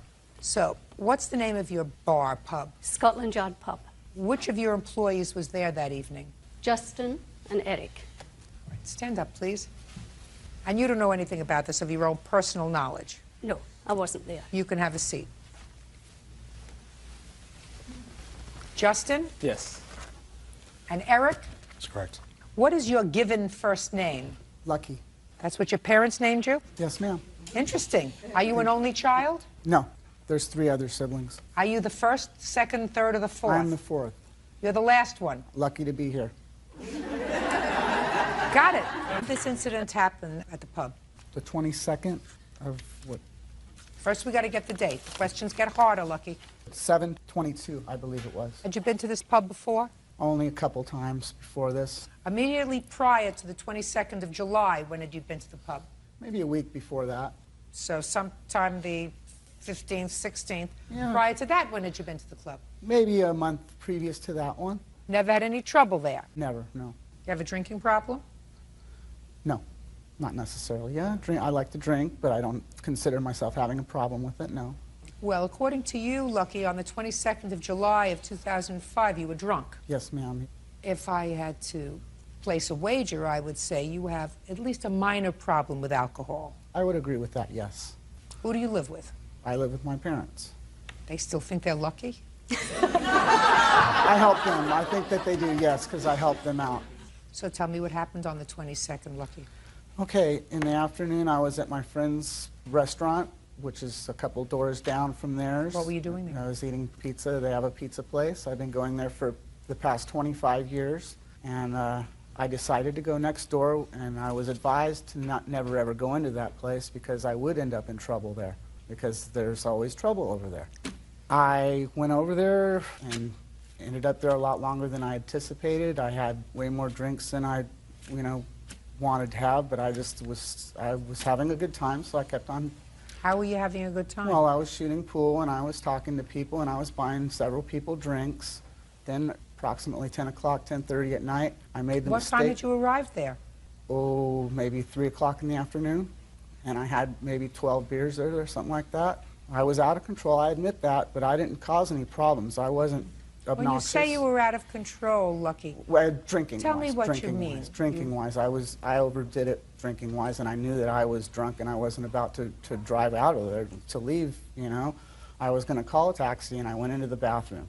That was the mistake I made because the bouncer was in there. No words were exchanged. I looked at him, and the next thing I know, I was out unconscious. And then I found myself in the parking lot, left for dead. When I came to, first thing I saw was him again. Which one? This guy here in the black shirt. That would be Eric. I asked him for help, realizing that my wallet was missing, and if I could go back in the bathroom to see if my wallet was in there. He said, "No, you're drunk. Get out of here." And then he said the police are coming too. So I said, well, okay, well, I would like to wait for the police and talk to them. The police came, and they just told me that I need to go home too. Call a taxi, do whatever, go home. You have a police report? Yes, I do. Yes, I'd ma'am. like to see it. Go ahead. I went over to my truck, my tailgate, and sat there. A couple women came over and were sitting next to me, assuring me everything's going to be okay. A couple minutes go by, and the police come back again, which I was not causing any more problems, that's for sure. Well, somebody called them. They were called again. But they weren't called by you. No, ma'am. So they were called by somebody about your behavior. But I wasn't doing anything. That's not my question. I said they were called by somebody about your behavior. They were called a second time. Oh, okay. Well, this isn't the police report about their call. This is a police report that you made that said that somebody punched you in the mouth and took your property. There has to be a police report of when they responded to their calls. You did call the police, didn't you? I called the first time. Who called the second time? One of the customers that was out in the parking lot. You have a copy of that police report? No, we do not. Okay. So go ahead. Okay, so then the police came for the second time, and they said, we're going to take you home. We're going to give you a taxi ride home. And they're very embarrassing to me to be put in handcuffs like I'm being arrested. At that point, I realized that I needed to go to the hospital. My face was puffing up, my back of my head, I was dizzy. So they said, would you like an ambulance? I said, yes, I would very much like an ambulance. I went to the hospital, they sewed my lip up, and then I walked back towards my vehicle, which is several miles away from there. And it was about 2:30 in the morning at that time. I realized that my truck was vandalized. My windshield was busted, my car was keyed around the sides of my car, my tailpipes were kicked down to the ground, and at that point, I realized that I better not say anything to them. And so there was a taxi out in the parking lot, and I was taken home. The very next morning, I went back there, and I talked to the owner, Patrick Sirely, and asked him if he would mind paying my hospital bill because I was beaten up in his establishment. But you don't know who beat you up. I'm not clear on that, but all I know is I saw him, and then I was out cold. And then I found myself in the parking lot coming to, and then I saw him again, at my feet, basically. Or I was at his feet. So who's going to start? I'll start. Okay, take your hands out of your pockets and start. When I got to work that night at 7, he came up to order another beer about a half hour into my shift, and I noticed that he was intoxicated, so I refused to serve him, and he went haywire and slammed his fist down on the bar. Put your hand down, sir. Called me a name that I don't think I can say. He started ripping up $100 bills in front of everyone from his wallet. Nobody laid a finger on him inside the bar. I didn't want to get into a physical altercation with him, so I waited till our doorman got on at 9. Finally, when he was put outside of the bar, he kept charging Eric, trying to bust his way back in. I went out to see what was going on. He threatened to get a gun from his truck and kill me and Eric and everybody else in the parking lot. Began kicking his own truck, pounding his head into his own truck, and punching into his own truck and other people's cars in the parking lot. At one point, he knelt down in front of Eric, took off his shirt, and said, just kill me right now, just kill me right now. And that's what it seemed like it was going to get to a point where I needed to call the police because people were very angry that he was... Is that when you called the police the first time? Yes. Okay, Eric. You got on about 9 o'clock? Yeah, about 9 o'clock, and it wasn't too long until Justin called me over, and I tell Lucky that he was done for the evening. He needed to go someplace else. He asked why. He said, I told him that you were giving a problem to our bartender. Come back some other night. I'll buy you a beer, and that'll be the end of it. He got upset and irate. Said that he had a gun in his truck, and he was going to start shooting the place up. One of the customers that was sitting outside got upset by that. They started having a yelling match. I got involved. I separated the two. And he continued to threaten people that were around. He said, I was going to come back and get you, shoot you, shoot you. And that's when he tried to bully his way through me. And as soon as he touched me, I just put him to the ground and held him down. When you say you put him to the ground, how did you put him to the ground, Eric? Tripped his leg and put him on his back, one hand on his chest, one hand holding his arm. I said he needed to calm down. As soon as I let go of his arm, he swung on me. And I just knocked it out of the way and held him down again. And Justin was outside and said, do I need to call the cops? I said, yes, please call the police officers. I got off of Lucky, went inside to make sure the cops were coming. Came back outside like after a minute or two, and Lucky was already laid up against the wall at the pizzeria. Now, I didn't talk to Lucky at all in the bathroom. I don't know where that came from. So after he was laid out, he woke up like a couple minutes later, and he asked me who knocked him out. I had no idea who did it. And then he started accusing me that I stole his wallet. Did you find his wallet in the pub? Did you find your wallet subsequently? No, Your Honor, I didn't. You know, the police officers came. They spoke with him. They spoke with me. They said they needed to take another call, but he was going to leave the area. He was walking down the alley. And as soon as the cops were out of sight, he came back and continued to talk to some other person who wasn't even there that night. Where were you when you observed this? Standing at the door. You remember any of that, sir? No, ma'am. I never left that parking lot. I was waiting for the police to come because I wanted The police came already, sir. They came and they left. Right, and then they came back a second time. Right. My question is, why did they have to come back a second time? Why didn't you just leave? Because I was very drunk. I wasn't about to go anywhere, and I was sitting on my tailgate wondering, what am I going to do now? Listen to me very carefully, sir. When you're very drunk, it's very, very difficult for a court to make a judgment as to the veracity, the truthfulness of what you testify to, and to give any credence to what you testify to. You are asking me to believe you above two people who were working that evening, sober that evening, have a clear recollection, at least according to them, of what transpired that evening, as opposed to believing you who was so drunk they didn't know on which pole they were at. Ma'am, I'm saying that they're lying about this whole thing, that he's saying that he didn't give me any more drinks after 7 o'clock at night. I was in there drinking heavily. I was having beer after beer, and they gave me way, way too many beers, in my opinion. I don't think that How that's old right. Are you? I'm 41. So is this what your complaint is, sir, that the bar overserved you? Yes, ma'am, one thing. I don't think that that should Eric, happen. we started this case by my saying to you, do you have a drinking problem? And you said to me, oh, I don't think so. Maybe a little. That's like being a little bit pregnant. You never have a little bit of a drinking problem, Lucky. Now, if you were 18 years old, I would say, I'm going to nail them, because a bar should know that a kid comes in and you don't serve a kid more alcohol than they can consume. When you're 41 years old, you're supposed to know how much alcohol you can consume and still have your wits about you. And according to you, you were warned, don't go in there. There's always trouble in that bar. But when you were at this place twice before, according to you, you had no trouble. So they clear for any reason. I believe that they do have it in for me. Explain that to me. Because mainly there's just Mexicans in there, and they always call me white boy. Lucky. Did they call you white boy on the 15th of July? No. Did they call you white boy the month before that when you went in there? No.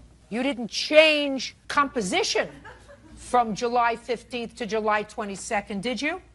You were drunk. Stop blaming the rest of the world. You were drunk. Either you fell, you got beaten up, you don't know who did it, your car got trashed, you don't know who did that. You have to accept responsibility for your own behavior. If you drank too much, it's your fault. Nobody got you down there with a funnel and filled your stomach full of beer. Nobody. You managed to do that all by yourself. If you had gotten into your car and killed somebody on the way home, I would take every piece of property that this lady had. Which someday will happen. Just a second. I would take every piece of property that this lady had, because under those circumstances, both of you would be responsible. I'd take every bit of property you had, and I'd take every bit of property she had, because somebody who was innocent got killed. The only one that got hurt that night was you. And you caused that yourself. So deal with it. Your case is dismissed. That's all. James White's fiancée Karen Rundell owes for a loan to retain a lawyer. Karen says she gave her paycheck to James the entire time they lived together. Mr. White, you and the defendant lived together, according to the complaint that I've read, for a period of time.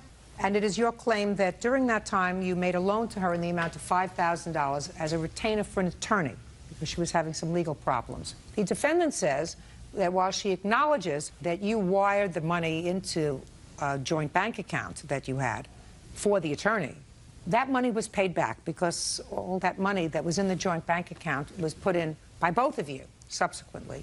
So the money was repaid. In my opinion, yes, it was. When did you start living together, Mr. White? We started living together in April of '04. How long had you known each other before you moved in together? I knew of her approximately a year prior to that. What does that mean? Well, I was best friends with her brother and basically met her through her brother. Okay. Yeah. Now, when you moved in together in April of 2004, did you move into her place, your place, or a mutual place? My place. And, Your Honor, it was July of '04. She's probably right, Mr. White. Yeah, we had a birthday party for me in April, so yeah, then it was shortly after that. That's correct. What was the financial arrangement when she moved into your house? Financial arrangement, we really didn't establish any. I paid my bills and she paid her bills. She did insist that she put her check into my checking account. That didn't have anything to do with this particular item. Just a second. Yeah. She put her paycheck into your checking account. That's correct. How much was your paycheck, Ms. Rundell? $16.88 a month. And it was not a joint checking account. It was his checking account. I did not have access to that account in any way. When did you make your first deposit into his checking account of $16.88?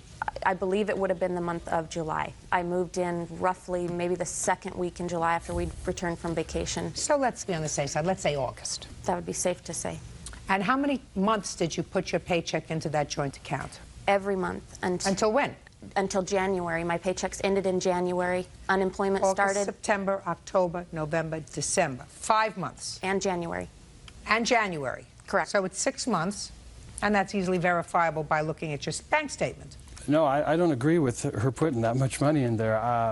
She didn't have any credit, so she was using my bank to cash her checks. I wasn't aware that she was putting that money into my checking account every time.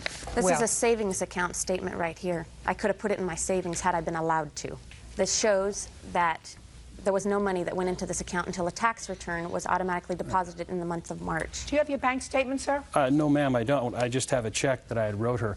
I didn't even know she had a savings account. I don't care whether you knew she had a savings account or not, sir. You get a checking account statement every month. Correct. And every month you would see a deposit in there. Right.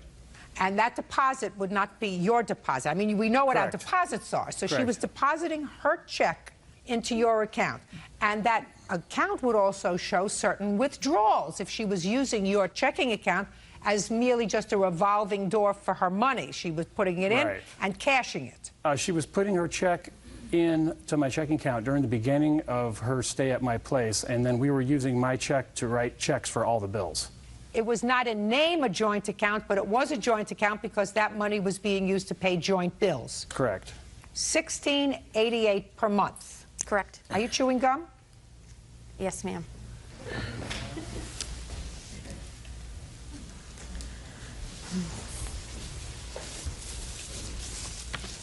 Okay, so let us assume everything that you say is correct, that for 6 months you put in Yes. That comes to $10,128. Now, why did you need an attorney? I had filed a police report as a mandatory reporter with the police department there locally where I live. Is it a criminal matter? Yes, ma'am. Is the matter still pending? Yes, ma'am. And you retained a private attorney? Correct. And you discussed that with Mr. White? Correct. Is that right, sir? Yes, I had no knowledge of her making this report. I don't care about the substance of the case. Okay. The need for an attorney, something else. Correct. We did discuss the need for an attorney, and it was important that she hired a good one for this situation. So what did you say to her? So we made arrangements to lend her $5,000 off my credit card. That's a conclusion, sir. We had talked about this and discussed we needed to retain $5,000 for this attorney, and we decided to take this off of a credit card that I have. I had no credit card debts at all. One of the qualities she talked about with me is that I wasn't in any debt. This was a special occasion that I needed to help her out on, so I decided to take a credit card, dump the credit card into my checking account, and give her a check on November 28th for $5,000. She told me when she got her income tax that she would give me half of it in one lump sum and make payments on the rest, and I was fine with that. That is not true. Well, tell me what the discussion was, Ms. Rundell. The discussion, there was never a discussion around the credit card, just like there wasn't a discussion about how we were going to pay our bills when the money was lumped together in the checking account. What we had discussed on many different occasions was how we were going to use the money wisely. This chunk of money, which would have been around $6,000 for the tax return, what were we going to do with it? You were going to I was talking. On many different occasions, we talked about different things. We talked about we would take a trip, but not too far, didn't want to spend too much money. We talked about paying a big chunk of it to Bank One credit card, which the attorney came off of. We also talked about paying off his Washington state unemployment money that he still owed when I moved in was $4,000. It was down to $1,500. We wanted to eliminate that payment each month. All right, let's get back to talking a little bit turkey, Ms. Rundell. It is your defense that you put in your check into the account and you were living like a married couple. Correct. And when you moved in together in July, it was your intention that your money be spent on household bills. Mm-hmm. And you didn't need an attorney until what month? October. That's not a household bill. So that what it really did was cut your participation in the household bills in half. Because if you deposited $10,000 into this account to pay for your expenses during the course of that 6 months, madam, and you withdrew $5,000 out of it for your own personal use, then it's very possible that Mr. White is correct, that it was anticipated that you would be repaying this account when you got your tax return. It wasn't repaying that account. The tax return coming in and was going to be used to pay bills wisely, not just on a credit card. This has nothing to do with paying back the credit card. It has to do with Mr. White and his continued abuse and harassment that has not stopped and will not stop. It will stop when he gets his money back. That's right. Trust me, it won't stop. There isn't a question in my mind that we probably wouldn't be here having this discussion if the two of you were still together. Because if you were still together, you would be continuing to contribute your $16.88 a month into this account. And eventually, this $5,000 would be paid back from payments to the credit card. But you're not together anymore. And Mr. White feels as if he's a fool because he had this outlay of money, and now you're not together anymore. You got your tax return back. There was discussion about paying back this, whatever, Capital One card or whatever it is. Some of the money that he gave you to pay your lawyer. You're still using the services of the lawyer, correct? Correct. Have you given the lawyer any more money? No, ma'am. Okay, so you're still living off of that $5,000. And he says, minimally, our agreement was that she was going to continue to put her $16.88 into the account so we could at least pay the lawyer back from that money. That stopped. Listen, you want him to leave you alone? I do. Pay him his money. Judgment for the plaintiff in the amount of $5,000. That's all. Parties are excused. You messed up out. Al Friedman is suing the current owner of his previous home, Mike Zarba, for the balance of a loan and for disposing of his valuable war memorabilia. Mr. Friedman, you had a piece of property, a home. Yes. And according to your complaint, at first you leased that home to Mr. Zarba. And then there was a discussion about him purchasing the home. He ultimately did purchase the home. Yes. He had some trouble with getting an appropriate mortgage because of some credit problems that he may have had. And you loaned him the closing costs, which Correct. were $20,000, with a promise that he would repay that money within 90 days. 60 days. 60 days. Correct. So first it is your claim that he owes you some of that money, $2,800? As of, no, it's $1,800 $1,800 left on the loan. The second part of your lawsuit is that there was an agreement between the two of you that you could keep some property at the house, which you claim Mr. Zarba discarded. Correct. Mr. Zarba acknowledges that he discarded the property. He said that he gave you enough time to get it out, and he's not paying you the $1,800 that he acknowledges he owes on the original loan because he was forced to, A, hire a dumpster to get rid of your stuff, and B, he stored it all that time. Is that right, Mr. Zarba? Yes, ma'am. When did you first rent this house, Mr. Zarba? End of July 2004. And when you rented the house, Mr. Friedman still had some property there in both the shed and in an attic? Yes. When did you purchase the house? April 2005.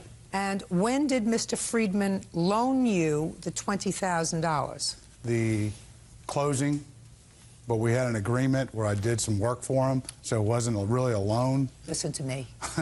When did he loan you the $20,000, which you acknowledge in your answer? It would be the beginning of April. And how long were you supposed to have to repay this loan, Mr. Zarba? in about 60 days. Good.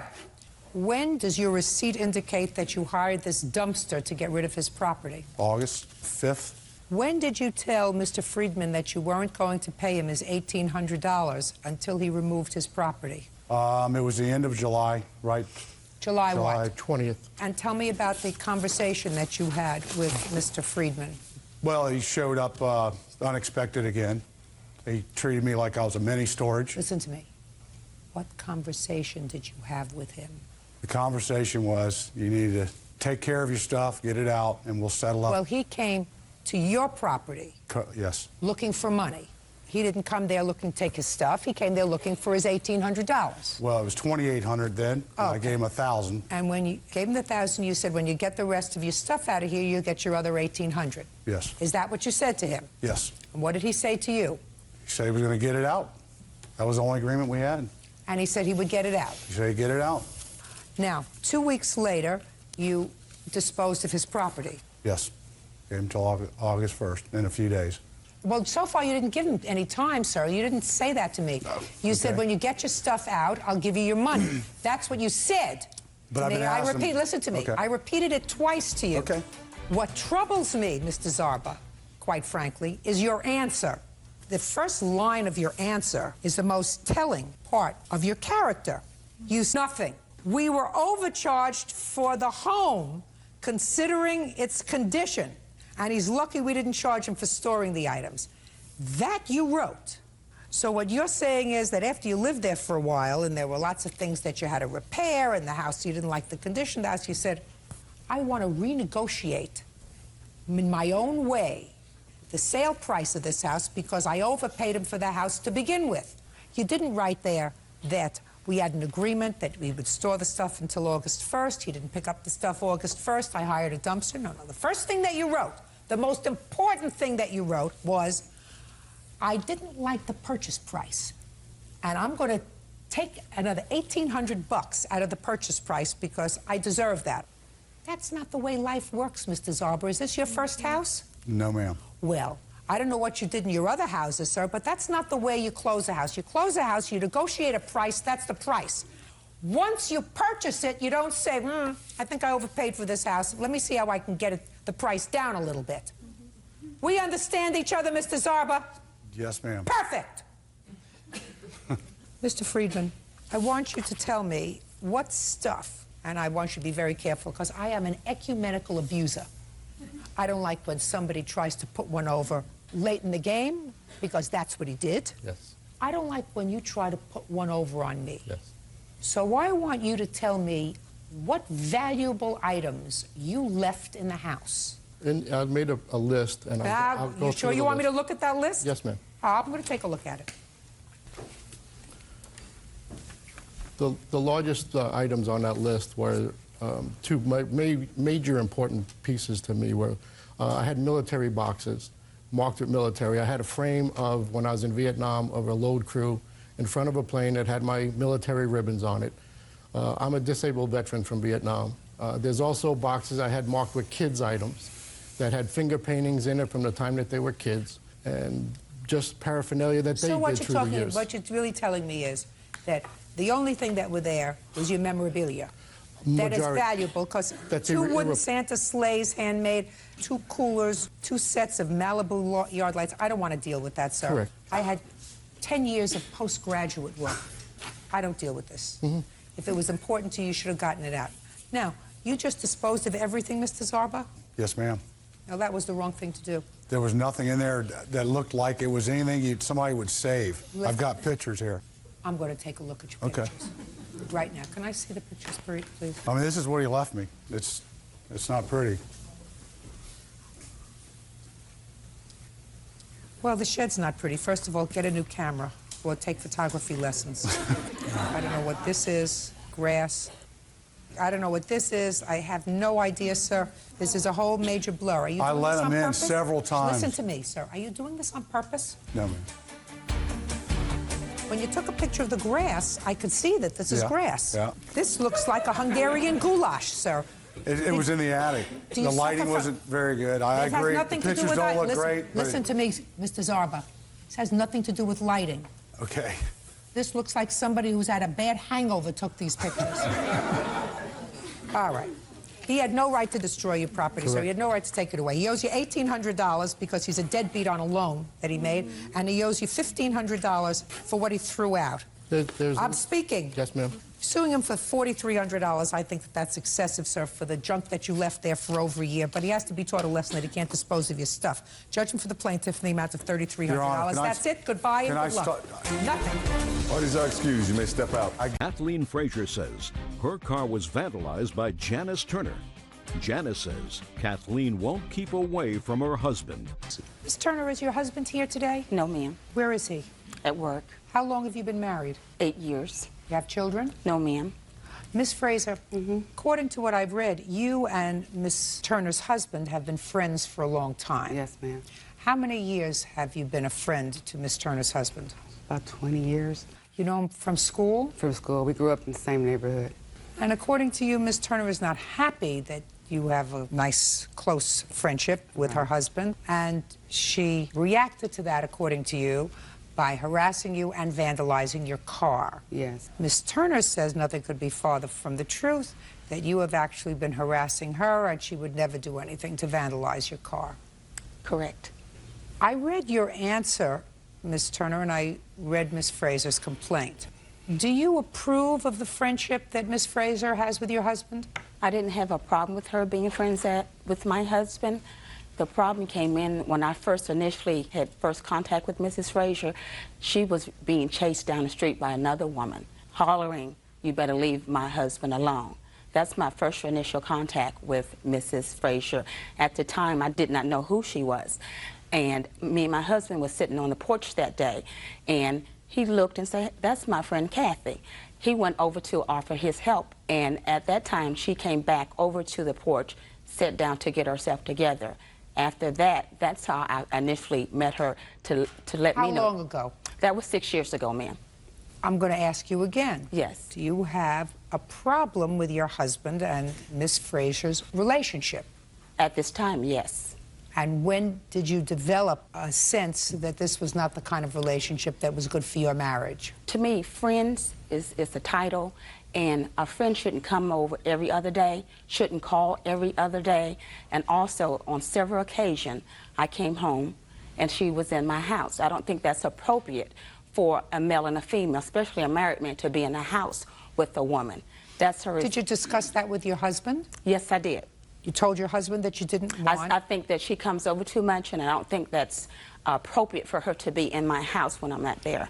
And what did your husband tell you? He's saying that they weren't doing anything, but she's there. But I said, that's how things can happen. So your husband defended his friendship with Miss Frazier? He made a statement that they are friends. He defended the Yes. friendship. He Yes. said, you know, you're reacting. She's a friend. Yes.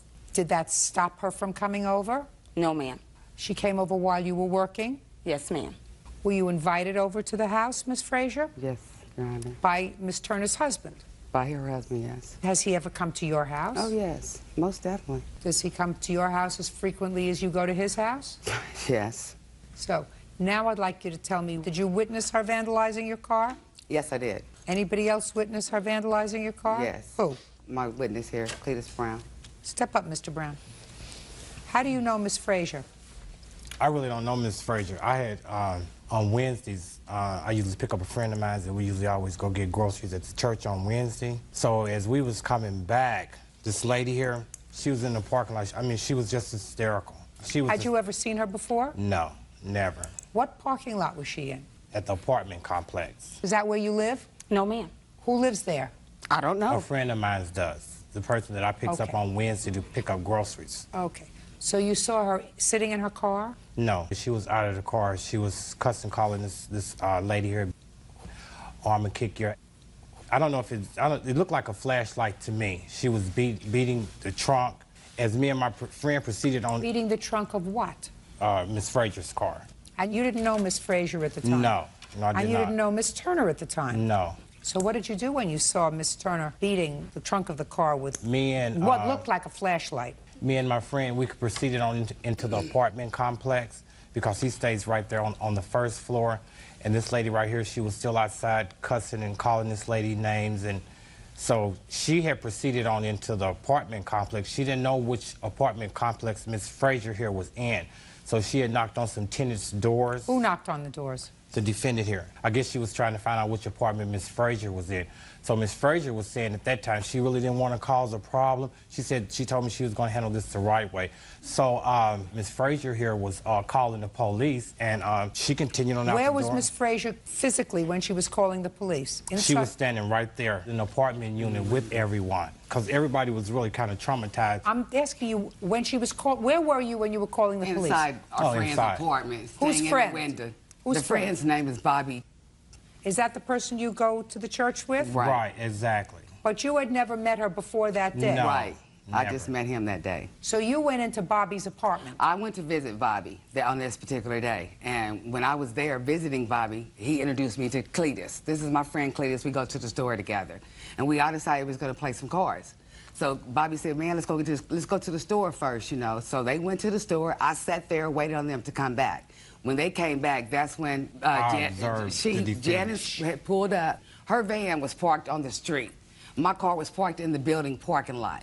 She walked up to my car, beat it on my trunk with this flashlight. She's still ranting and raving, calling me, I'm gonna f you up, blah, blah, blah, blah, this, that, and the other. Then she leaves, and she goes back to her car. She gets a flathead screwdriver. She comes back, and she starts scraping up all on the back of my car. Your Honor, this incident has been going on with Janice. Wherever I go, she sees my car, she gets out, she rips and ramps, she calls, she threatens, she's gonna do this, she's gonna do that. You know, Frazier, listen to me. I'm sorry. You have pictures of the car? Yes, I do. I'd like to see the pictures of the car. I'm gonna have a heart-to-heart with you, Miss Frazier. Yes. Then I'm gonna have a heart-to-heart with Miss Turner. Okay. You know this friend of yours that's been your friend for 20 years? Yes. Get rid of him. Most definitely. I already know that. Listen to me. Yes, ma'am. Get rid of him. It's not worth it. You want to know why you're supposed to get rid of him? Because he's enjoying watching you two women make fools of yourself. Exactly. Miss Turner, whether you like to acknowledge it or not, your husband is enjoying watching two women clawing at each other, fighting over him. Exactly. That's their mentality. Thank you. Thank you. You may not believe that, but I want you to think about something you told me before. You said to me, I told him that you don't think it's appropriate for her to be at your house when you're working. He's your husband. He's supposed to care about your feelings, whether you're right or wrong. And this friendship that he has with this lady certainly isn't important as your marriage, right? Yes, ma'am. Clearly, it hasn't stopped him. Right. Yes, ma'am. So he's sitting back and he's enjoying watching you two ladies make fools out of yourself. What does he do for a living? It's a painter. And what do you do? I'm a secretary. You've been working for the same company for a while? 15 years. You look like a terrific lady. Thank you. What do you need him for? You think he's making your life pleasant? According to the answer that I receive here, he has not made your life pleasant in the last few years with his relationship with Miss Frazier. You did the wrong thing, by the way. I mean, he's married. I know, He's married. It's nice to have a male friend, but if it gets in the way of his marriage and it gets in the way of your peace, you say to him, listen, stay with your wife, leave me alone, I'll find another friend. Cletus looks like a lovely man. Find Cletus. Are you married, Cletus? No, ma'am. Perfect.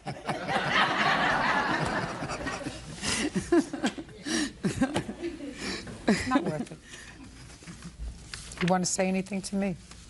I want to say that on the date of April the 6th that she's claiming, I was working at the time she said, approximately at 1:30. She didn't say any time. Ma'am, I'm just going on her statement. I'm just telling you, Cletus wasn't lying. Okay.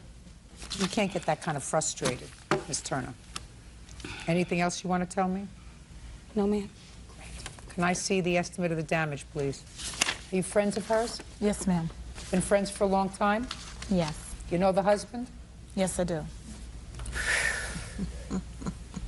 Your Honor, I also know how Miss Frazier is. I work with Miss Turner at the school, and she has harassed our office staff. I have all of that information. I believe it's true. Okay. You following what I'm saying about this husband? I follow you. he's enjoying watching these two women fight over him. Makes him feel good, you know? Makes him feel like Brad Pitt. For real, for real, for real. It's not worth it. I'm sorry. Judgment for the plaintiff in the amount of $1,151. Thank you. Thank you. John White says co-worker Toriano Harris owes for injuring his eye. John says Toriano ripped his cornea when he tackled him at a party.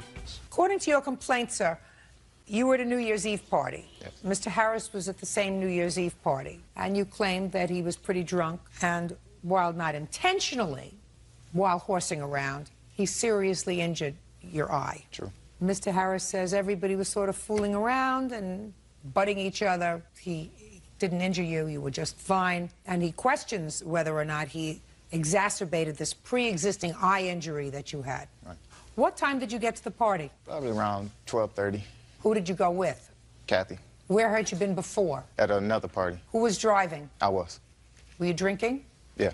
How come you were drinking and driving? And got caught up in the celebrations. Was she drinking? No. Why didn't you let her drive? Wasn't thinking at the time. How much had you been drinking? Couple cups of champagne, maybe. Whose party was this that you arrived at 12:30? Another co-worker's, another friend. What time did you arrive at the party? It was a little before 12, about 11:30. Where had you been previous to 11:30? I live across the street, so I walked across the street to the party. So you hadn't had any alcohol before 11:30? Nope. Ma'am. And what were you drinking between 11:30 and 12:30? Had about 2 beers. Who did you come to the party with? By myself. Were you by yourself the beginning part of the evening? Yes, I was. That sounds pretty lonely on a New Year's Eve, Mr. Harris.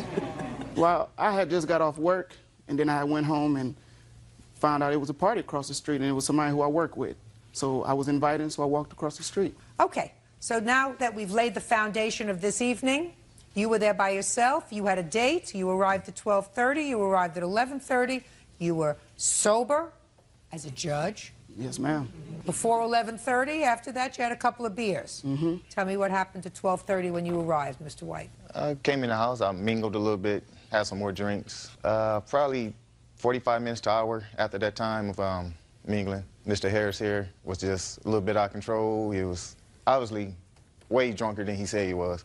He was so out of control that me and some of the other guests removed ourselves from the living room of the party to like the front porch, patio type area, holding the door, keeping him from coming in. He eventually got up there on the patio where he continued his behaviors.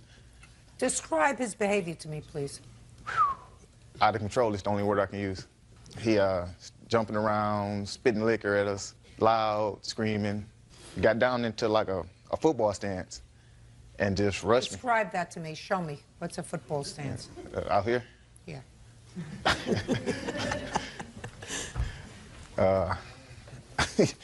A football stance. Okay, that kind of, okay. All right. Brushed my legs, grabbed me by the legs, and I don't know if he was trying to put me in a wrestling move or just whatever, but as I was going down, his head hit my eye, causing the stitches that I had from a previous surgery to bust. And what kind of surgery had you had on your eye? I had a cornea transplant. When? September 20th. You have the medical records for me? Yes. I'd like to see them, please. That's the injury that you're talking about, being bumped in the head by him and the Yes. stitches coming apart.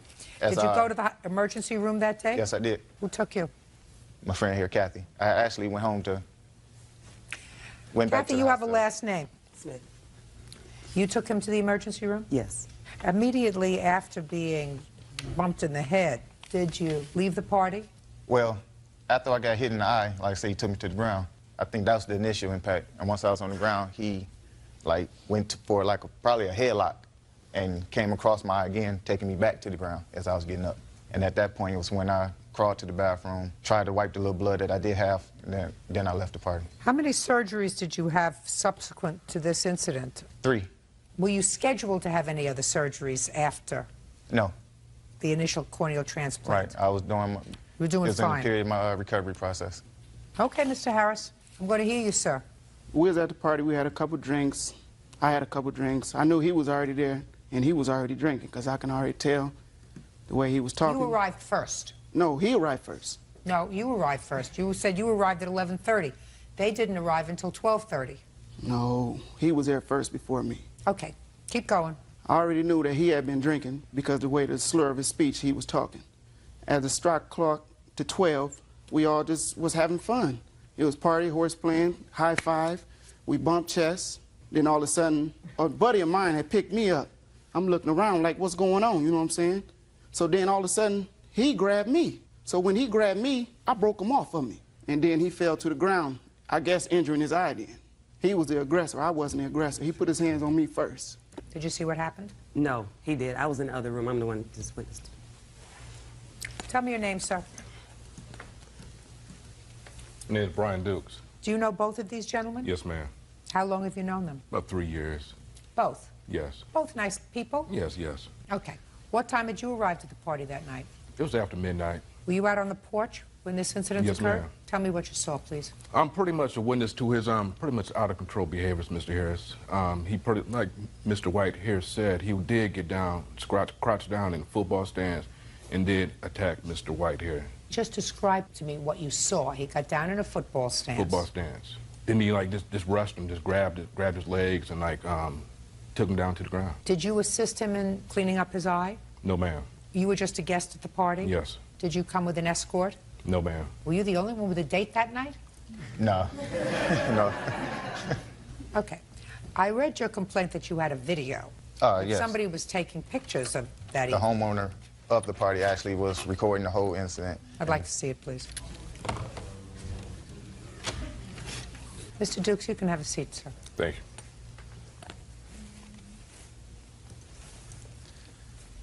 This is the point here. This was like I said, well past 12:30. He's actually finna start spitting liquor at us. You can't hear it, but he's screaming, yelling, profanity, whatnot. This in the background. This the patio. Now this the patio area here where we at. One of the that's the homeowner's friend, telling him that he needs to go, but he's not hearing anything. That's the charge. Right there, you can see me holding my eye as I'm going back. And he jumps on me again.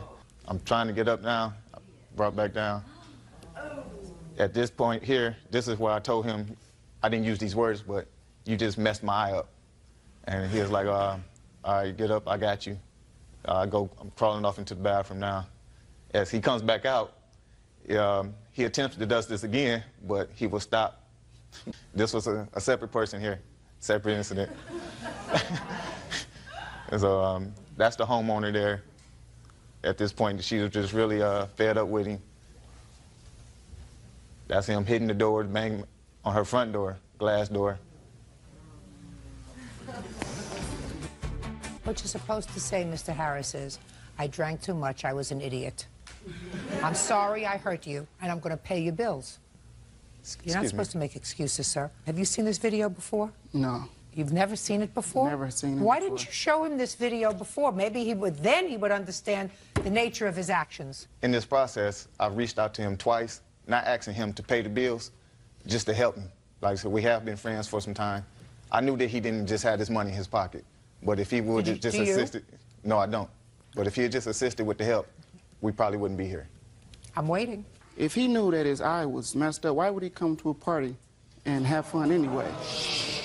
I mean, but you know, sometimes when you're at a party, everybody get, you know, everybody horseplay. At least they do where I'm from.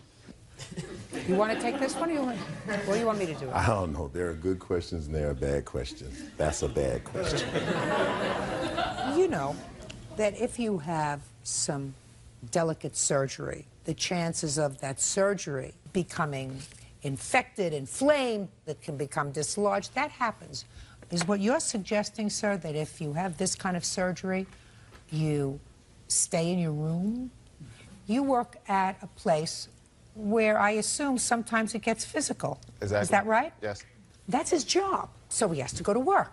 And you take care as best as you can to make sure that the people that you're working with don't hurt you, don't exacerbate a condition that already exists. When you go to a New Year's Eve party, you expect to have a little bit of alcohol, sometimes, and sometimes you even expect people to act stupid. You don't expect them to act very stupid. And when you act very stupid, Mr. Harris, and you hurt somebody, you have to be responsible and pay for it, right? Yes, ma'am. Let me ask you this question, sir. You live across the street from this party. Yes, ma'am. You were pretty drunk. Yes, ma'am. Let me give you this scenario. You're walking back to your house, and you're pretty drunk, and you're not looking where you were going. And a car is coming down the street. They're perfectly fine. Nobody's drinking in that car. They're driving, but you dart out into the middle of the street, and that car swerves to avoid you. And the people in that car are seriously injured because they hit a tree. Are you going to tell me that you think on New Year's Eve people shouldn't drive their cars because drunks sometimes walk in the middle of the road? That's the same kind of philosophy that you're trying to sell me when you say, listen, when you go to a New Year's Eve party, everybody gets drunk and they horse around. You can horse around without being an idiot. Would you like to show your boss that video? I don't want to show nobody that video. Well, you should have thought of that before you came here, Mr. Harris. Judgment for the plaintiff in the amount of $3,000. That's all. Parties are excused. You may step out. Tatiana Levy says her former roommate, Joanna Amrit, disposed of her furniture and slandered her to her father.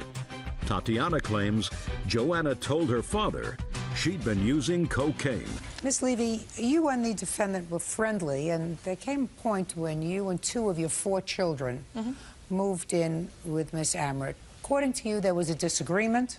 You left. Correct. And took much of your property with you, but left some there, including, according to you, a valuable ring. You claim that Miss Amrit refused to return your property, and in addition, she slandered you to your father. Correct. Alleging that you were abusing drugs. Correct. You want to be compensated. Miss Amrit says she gave you ample opportunity to get your stuff. She finally disposed of your stuff, with the exception of the ring, which she says she returned to you in the mail, right? It was actually through a friend, a co-worker where she worked, and I gave it to that person to deliver to her. Okay. When did you move in with her? I started staying at Joanna's house probably the 2nd week of July. You have 4 children? Correct. How old are you? 21. You have enough children. Yeah. Forever. I know. Where are your 4 children? Right now? Yes. They're with my mother right now. Where were they in July? With me. I had 2 of them with me and 2 of them with my mother. Why did you move in with your 2 children with Miss Amrit? At first, I wasn't with my children. I was working with her, and I was having problems with my boyfriend, Henry, at the time, and she knew that. Is Henry the father of any of these children? Yes. And one day on the way to work, I got pulled over, and I got a ticket for driving on a suspended license. This is a very, very long story, Miss Levy. Right. I asked you why you were staying with her. Basically, my license was suspended, and she was driving back and forth to work with me every day. She was driving you to work? With my car. Is that right? Correct, Your Honor. Where were you working? Travelers Express. You too? Yes. Did your children ever join you in her house? Yes, 2 of them. When? The 3rd week of July. So practically as soon as you moved in. When did you move out? The 29th of July. So you stayed a very short time. Correct. And according to what I read, you had a falling out over childcare and what you were doing. According to the defendant, you were having a little too good a party time. Now, you said that you left a valuable ring there when you left. Where did you leave the ring? In the kitchen. You leave it there by mistake? Yes. Who did you give it to at work? A woman named Maxine. You know that person? Yes. Did she give you the ring? Yes. So you have the ring? The reason why I have the ring is because I called her, she didn't answer her phone, so I text messaged her. I don't care. You have the ring? Maxine gave you the ring? Good. Then that's all I care about. What other property did you leave there? An entertainment center, a dresser, a chest, a mirror. Furniture? Yes. What'd you do with the furniture? I threw most of it away. Why? Because she left it at my house, Your Honor, and she never answered the phone anytime I called her. She would text me back, never calling me back, saying that she would come the next week to pick up the furniture. She never did. I have phone records that show that I've called her, and all these phone records show that she hasn't called me once, except for on the 29th of October when Henry had called her and told her we were coming to pick up my stuff, and she hung up the phone on him. 29th of October? Yes, but I have phone records that show that I've called her on the 15th of August when she hung up on me. 8:15. And 8:23, I called her 3 different times. 8:23. Did you speak to her on any of those occasions? I left her a message. The reason why she... Just a second. You didn't speak to... Were you all working at the same place? Yes, but that Friday she had quit working there. Well, then you weren't working at the same place. 3rd. No. August 15th. No. Okay. So August, we go into September, we go into the entire month of October. Why didn't you sue her for the return of your property? Because every time I tried to call her, it was a matter of when my brother could take me to get my stuff. And she told me the only way I could get my stuff back, she wanted me to pay her $150 for staying there, $40 for using her perfume, and what was it, $100 for something else. So she told you that? Yes, she text messaged me that. Just a second. So she told you that as far as she was concerned, you owed her for rent. Correct. That's correct. And I don't know about the perfume. I have no idea about the perfume. But you owed her for rent. Correct. And she was keeping your property. Correct. Until you paid her for rent. Correct. When was that text message? That was on the 20th of August. Well, then you knew on the 20th of August that you weren't going to get your furniture back until you paid rent. Okay. And you waited 2.5 months after that to sue her for your property. Okay. Well, that's unreasonable. She was actually telling other people that she... You can't tell me what she told other people. Okay, well, That's she has hearsay. the dressers and stuff. She said she was going to keep that for her children. That's hearsay. Okay. But I'm going to ask her where all the stuff is. Okay. And she's going to tell me. Is your father here? Yes, he's right there. Step up, please. Your last name is? Levy, same. Mr. Levy, the second part of your daughter's lawsuit is that when you called Miss Amrit about, I gather, this furniture, Right. she said something about your daughter. When did you call her? It was in August. My No. son. Well, That was in October. Called her. is it that late? Yeah. Go ahead. Yeah, I left a message on her answer machine because my wife was calling and calling, and I didn't want to get involved. And my wife was calling her and never getting an answer. I'm talking about you, sir. All right. What happened was she called me back after I left a message on her answer machine. Once she called me back, I said, "Where's the furniture?" She said, "I don't have it anymore. I gave it away." Well, that's not true. Miss Amrit didn't do that. You didn't give away all the furniture. You didn't dispose of all... Miss Amrit, look at me. You didn't dispose of all the furniture. Some of the furniture you still have. Is this your child? Yes. You don't want to lie in front of your child, do you? No. You still have some of the furniture.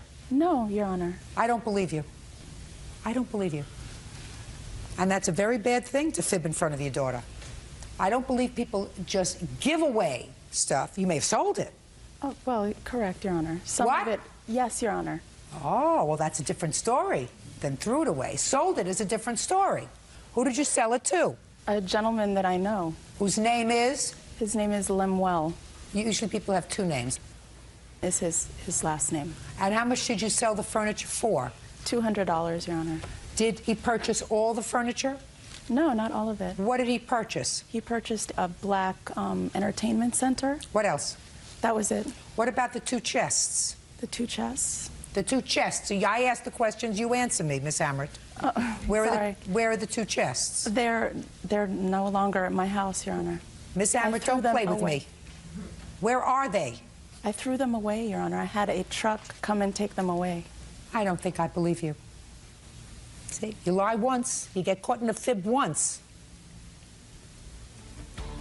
Okay, I'd like you to tell me what she said to you about your daughter's behavior. Right. Your daughter is also suing for slander. What happened was, after she told me about the furniture, she said, I had to get your daughter out of the house because she was using cocaine in the house in front of my kids. And I know that doesn't happen because, you know, I'm back and forth with my daughter. I'm raising two of the kids.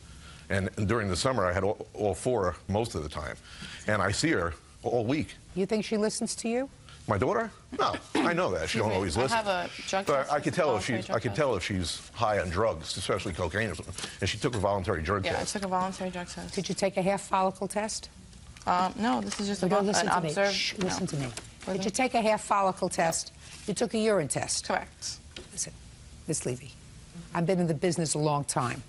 You want to do a hair follicle test? That's fine.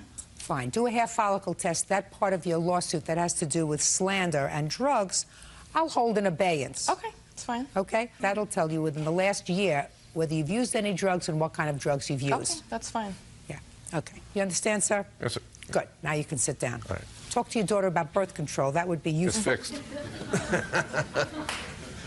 Miss Amrit, you can't dispose of her property as cavalierly as you did. I believe you were annoyed that she had not given you any money, that she used some of your property, that the whole business was an unpleasant experience. So I believe that what you did was you sold some of it, maybe you kept some, maybe you gave some to your relatives, maybe you sold some for your relatives. You can't do that. Can I see the bills for the furniture, please? Yes. That, I'm gonna have this. And the couch and the high chair I have pictures of. I don't have a receipt for that. What'd you do with the sofa? I threw it away. It was awful. Carson's Furniture and Bedding, is this all the stuff that you bought? The ones that are checked on the side, the dresser, the mirror, the entertainment center. A dresser, mirror, and a four-door chest, is that right? Yes, and the entertainment center. All this property was purchased, the delivery date was February 2005. So what you're telling me is you gave away a mirror that was new, a four-door chest that was new, and you sold an entertainment center. Is that what you're telling me? That is correct, Your Honor. Now, did you have any sort of an agreement with her to pay rent? No. Tell me about the agreement that you say you had for rent. Your Honor, I'm a single mother. I explained to Miss Levy that I could not afford to support anyone else in my home, so she would have to pay something to me for rent. We agreed upon $150 a week for everything, Your Honor. You mean food? Who would shop? Correct. Excuse me, I bought $200 worth of groceries a week before I left. So the groceries were paid for. Okay. Ms. Amber, you owe her $606. You can't dispose of her property. You can't sell her property. I believe that her family tried to contact you. I believe that you didn't want to be contacted. That's not... unless you have a bill to show me of the truck that you hired to come and dispose of her property, other than the entertainment center, which you acknowledged that you told, I don't believe that you hired a truck to come and take the property out of your garage. Do you understand? And I wouldn't fib in front of my child. It's not a good thing. That's all. Step out. Deborah Didia is suing the father of her grandchildren, 23-year-old George Kwitek, for vandalizing her car. Deborah says during a fight with her daughter, George slammed the dashboard with his fist. Mr. Dia, this is your daughter's former boyfriend, and it is your claim that he is responsible for ruining the dashboard on your car. He was in the car. You were not in the car.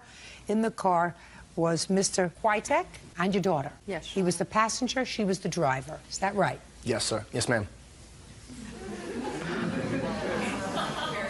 Why don't you sit down? Daughter, stand up. We'll see if there's first any liability, and then if there is, we'll find out what the damages were. Jessica, how long were you and George a couple? 3 years. Now, this whole argument, I gather, in the... It was sometime in March. Give me a date. March 9th. Thank you, George. This argument started, Jessica, I gather from George, because you had used a cell phone and ran up a bill of almost $900. Is that right, George? Yes, ma'am. And your mother was paying that bill? No, I was. But it's your mother's... It was in my mother's name. It was yes, in your ma'am. mother's name. So you were initially annoyed about the use of I was this... very upset, ma'am. Very upset. And I don't blame you. What kind of stupidity is that, to rack up a $900 phone bill? Actually, it wasn't $900, and... How much was it? It was... I was only over my minutes, like, only a little bit, and we shared a family plan between me, him, his brother, and his sister, and between all of us, we racked up the bill. It wasn't just my cell phone. What was yours? Mine was probably about $100 over. I mean, are you in business or anything? Is there any reason why you were $100 over your cell phone? No, it was probably just text messages. For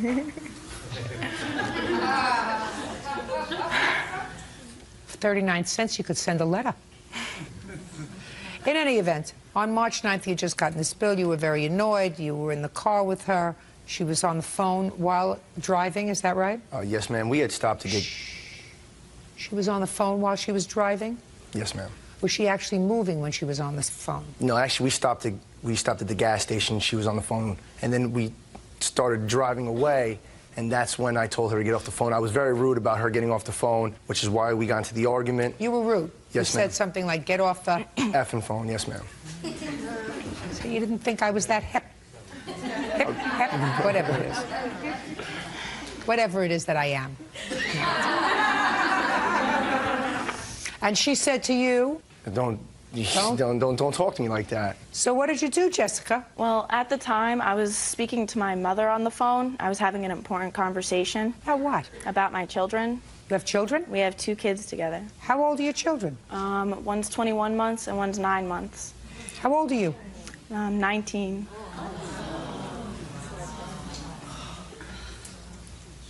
Well, I was having a conversation with my mother on the phone, and... Well, just a second. Where were you coming from? His mother's house. What were you doing there? Dropping my children off. What day of the week was this? It was a Tuesday. What time? Around 11. A Tuesday at 11. Is that your day off? No, ma'am. I was laid off from work due to the weather. So why weren't you out collecting cans? You have 2 children. I was... You're just a... The answer is you never thought of it until I mentioned it to you.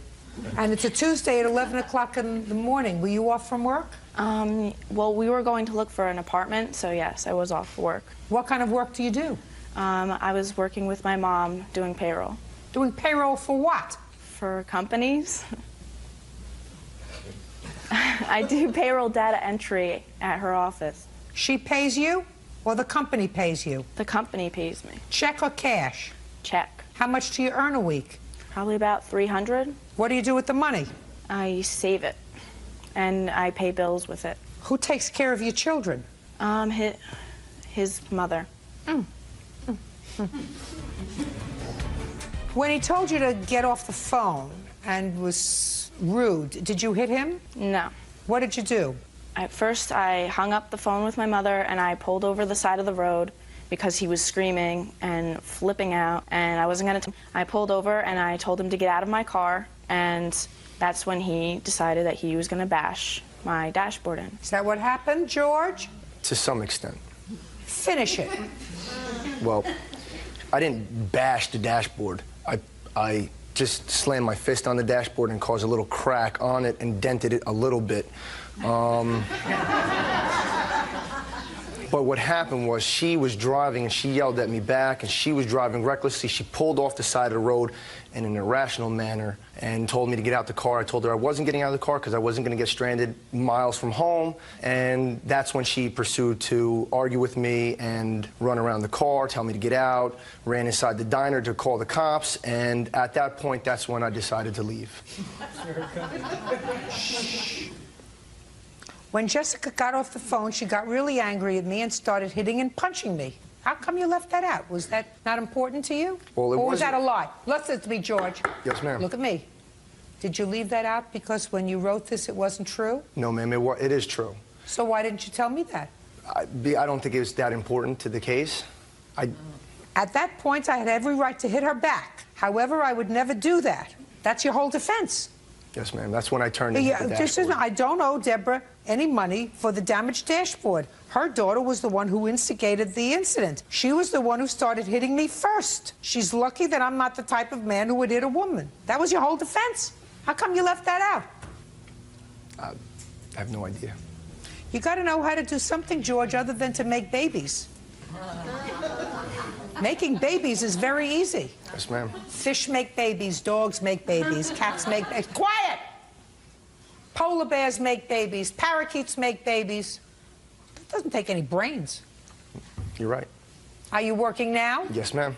I've been working for a year and a half in construction. Like I said, I was only laid off at the time because it was the winter time, and I was laid off because I work outside all day. Are you two living together? No. Who are you living with?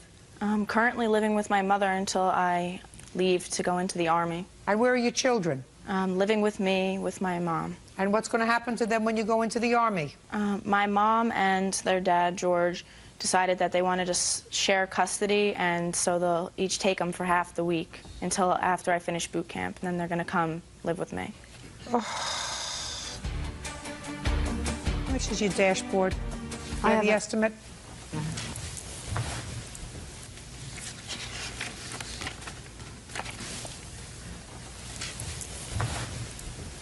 You don't need any more babies, Jessica. You have enough children now. for a very long time. Did your mother tell you that? Yes. Ditto. You have other children at home? Yes, Your Honor. How many? I have 3 still living at home. 3? How old are they? 2 17-year-olds and a 12-year-old. How are you going to take care of these 2 babies when you have them? Well, we own our own business, and me and my husband are going to take turns taking care of them, working opposite shifts during the day, and the other days his mom will have them. It's only for about 7 to 8 weeks. Your mother stays at home? Yes, ma'am. Who supports the family? My father does and I do. Judgment for the plaintiff in the amount of $1,622. That's all. Step out. 24-year-old Heidi Huntley claims ex-boyfriend Eric Huntley owes for half of their credit card debt. Miss Huntley, the defendant is your former boyfriend. You've been together for quite some time, I assume, and you have 1 child together. Yes. Your complaint is that when you broke up, Mr. Huntley agreed that he would take over half of the credit card debt. He made a couple of payments and then stopped. You also claimed that he used a car that belonged to you and caused some damage to the car and vandalism to the car. You want him to take care of that.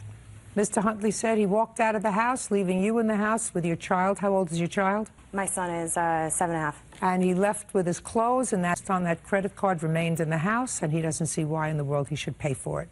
Yes. And with regard to the car, his defense is that any vandalism that was done to the car was paid out by your insurance from an act of vandalism that had nothing to do with him, and you chose not to have the car fixed, but to pocket the insurance money, and therefore he's not paying for it because you already got paid for it, right? Correct. Correct. Good. You lived together from when to when? February of 2003 until October 8th of 2006. When and why did you leave, Mr. Huntley? The relationship just didn't work out. It was an agreed upon thing. It wasn't like I just stormed out. I mean, okay, so you agreed. So it was a civilized, orderly arrangement. We were both unhappy. What arrangement did you make, Mr. Huntley, with regard to the debt? I had been paying pretty much all of the, I mean, I had a full-time job and I was going to school, making financial aid and some scholarships, and that was all going to bills while she was only going to school for about 4 years. When I left, I was still paying the credit card bills, but it didn't take a long time to figure out that what was going on was it was an attempt to make sure I didn't have enough money to survive, and I couldn't. Right now, she's living in a 2-bedroom house with hardwood floors, with 2 cars in the driveway. She's got a college degree. I think she's had a job for a little while. I'm sleeping on my dad's couch. The credit card bills were how much? We have $38,000 in credit card debt over the course of our 3-year relationship. He'd been paying half the payment on all of the 5 cards, and I had also been paying half a payment on a card that is only in his name, on not my name at all. Our credit cards have both of our names. We're both joint signers on these cards.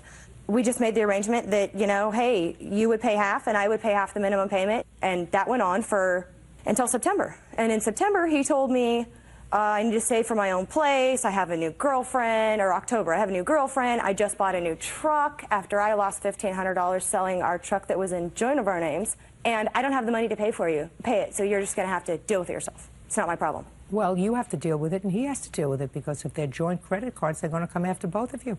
Absolutely. So, what are you doing in court? Here. He won't pay the credit card. They're going to come after him. They'll attach your salary, they'll attach his salary. Well, Your Honor, I have a credit score of 760. His credit score is now 720, but when we met, it was in the 500s and mine was in the 700s. And Miss Huntley, how many years since 2003 were you employed? None of those years was I legally employed. Well, you're not going to stand here in court and tell me you were illegally employed. I went to school and I had scholarship funds. I had 8 different scholarships, of which I got about $2,800 a month take-home cash. That you don't have to pay back? I do have loans. I have student loans. Of but course you do. Some of that I do not have to pay back. The answer is you did not work. He worked. He provided for the household while you were living together. You have to remember, folks, you're not married. We don't have courts in this country for almost marrieds living together, trying it out. We don't have courts for that. If this was a marital situation, I would have no problem. I would say, listen, you have credit card debt, you're responsible for half, and you're responsible for half. That's it. Goodbye and good luck. But that's not the case. The truth of the matter is that if you have $38,000 worth of credit card debt from 2003 in February until 2006 in October, he paid the credit cards. No, he didn't. He was unemployed for 6 months of that time straight. Well, you And were we lived unemployed off for of 4 credit years. cards. Somebody had to pay for But these I wasn't cars. unemployed. I brought home $2,800 a month every month, What'd you do except with it? for July and August. What did you do with it? I paid as many bills as he did: car payments, credit card payments, food, clothing. Well, I mean, all something kinds of stuff. it's very, very interesting, Miss Hundley. I have no idea how you did that because I had kids, and nobody ever gave them $2,800 a month in cash in addition to what they were getting. So you got some kind of gig going here that probably the rest of the civilized world would like to know about. I have a 3.8 GPA, and I'm an engineering student, and I volunteer 170 hours a year. Fabulous. What do you want me to do? You want me to say to him what you should do is pay half the bills? Yes. Yeah, well, I'll say to him what you do should be half the bills. Be nice if you paid half the bills. That's a moral judgment. These bills are in both of your names, and eventually the credit card companies who have advanced to you foolishly $38,000 in credit card expenses are going to come after both of you for the return of this money. Your Honor, I'm making the payments because I understand how important credit is. I would like to go on with my life. And I'm making the payments regardless of whether he is. Don't you, Mr. Huntley? I do, but I only have so much money, and it's getting to the point where I have to choose. Are you paying child support? Yes. No. Oh, interesting. No, he has not paid child support, and he has not made a payment on any credit cards since August. Requested to make child support payments 2 weeks ago by the state. Mr. Huntley, requested by whom? The state. The state, because he wouldn't pay it. I was never asked to pay it. Just a second. I've been paying all these other bills. Listen, you may be angry. You may be angry. I don't know what you're angry about. I don't know. The truth of the matter is I really don't know what you're angry about. I was going to jump down his throat when he said I was never asked to pay it, because that's not an answer. When you have a child, you're supposed to pay child support. You don't have to be asked by anybody to pay child support. Child has to eat. Both parents are responsible for that. How much are you paying in child support? $200 a month right now. $200 a month is not a lot of money, Mr. Huntley. No, it's not. At the time when I was requested to make child support payments, my paychecks are $800 or $900, and she asked for $600 or $700 every 2 weeks for bills. Well, you can't do that and pay child support. I can't do that and I pay haven't child asked support. for child support until he stopped paying on the bills. Oh, well, but just a second. But then you did. I only want what's fair. I only want half of our debt. Miss Huntley, what you have to do, my dear, if you want half the debt, is you have to get married. That's what happens. That's what happens. Otherwise, you're coming into court, and there is no jurisdiction that I know of for almost marrieds. He can't pay half the credit card bills and the child support order that should be a lot more than $200 a month, quite frankly, Mr. And it will be. I Huntley. put an appeal to have it raised to $640 is what he's going to end up paying, which is just enough to cover the minimum payments on the credit cards. Well, then you shouldn't have made such extensive credit card purchases. What do you want from me? Now, the two of you chose not to get married. You chose for whatever economic reason to live without benefit of marriage. I don't know why. Maybe it had to do with your scholarships. Maybe it had to do with something else. I'm not sure. Quite frankly, I don't have the time to figure it out. But if you chose to do that, you can't come to court and say, listen, now you have to go through our assets and liabilities. If I were to go through your assets, if I were to go into your home, Miss Huntley, and look at what you have in your home, would anything in your home be the product of the purchases that were made on these credit cards? Some things. And did Mr. Huntley take any things out of the home when he left other than his clothes and personal effects? No, but some of those things were also on these credit cards. No, just a second. I don't care. I'm talking about his clothes and personal effects. I'm not talking about beds and refrigerators or washer dryers or anything else that it goes to set up a household. No, I tipped him out and he took nothing. Right. Well, then you pay the bill. Bye. 22-year-old Ruth Ayala is suing her former friend, 19-year-old Nicole Almengor, for crashing her brand new Toyota Corolla. Ah, Miss Ayala, how old are you? 22. Tell me what kind of car you had. A Toyota Corolla 2006. Who bought it for you? I did, with my dad as a co-signer. Who is this? He's my witness. Well, what is he a witness to? He works with me at Sears, and he's witness because Nicole talked to him several times telling him that she was going to help me with the damage of my car when the accident. That's your witness. I just wanted to know what he could possibly say. Now I got it. Now, do your father work? Yes. I ask you all of these questions because this is the scenario that I got. You had to deliver a car to a sister of yours who lived someplace else. So you ask the defendant, do me a favor, follow me in my sister's car. I'm going to drive my new car. And then when we drop my sister's car off, we'll drive home together. Right. So you asked her to do you a favor. She did. You were both very tired, or whatever. Did you go to a party the night at your sister's house? Is that right? The night before the accident. Yes, you went to a party, you both stayed up late after you had delivered the sister's car. Right. Right? Right. And when you got into your car, you said to Miss Almengor, would you do me a favor? I'm tired. Would you drive? Because I don't feel like driving home. And she did. Right. And she had an accident in your brand new car. Right.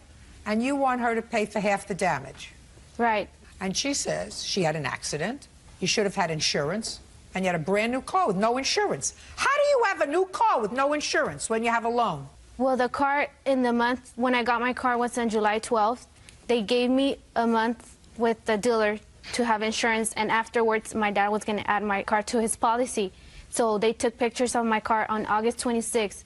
So the insurance was in process, which I thought... Just a second. July 12th you bought the car. Right. The dealer had insurance for 1 month. That's August 12th. Right.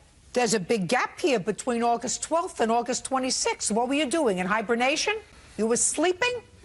No question. From August 12th to August 26th, at least, when they were going to take pictures, you had no insurance. They were giving you insurance for a month so that you could get it all in place in the month. You waited until it was all over to get insurance? It was in the process of getting the insurance. You had no insurance. That's your fault. If you had insurance, they would have covered whatever damage you had to the car. Right. Right? Right. That's your fault.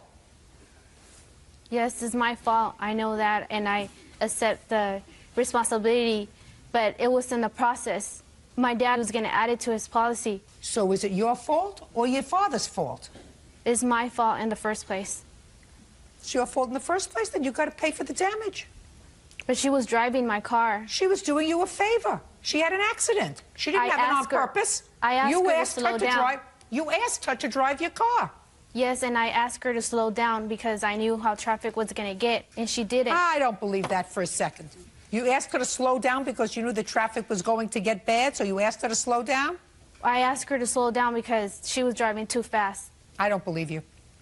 I didn't even ask her, and I don't believe you. Well, I got the police report and the pictures of the damage of the car. I believe your car was damaged. I believe she was in an accident. I know that if you had had proper insurance on your car, the insurance would have paid for the accident. She wasn't being reckless. You asked her to drive. Why didn't you drive home? I asked her, is she mine? She said no. That's not why didn't you drive your car home?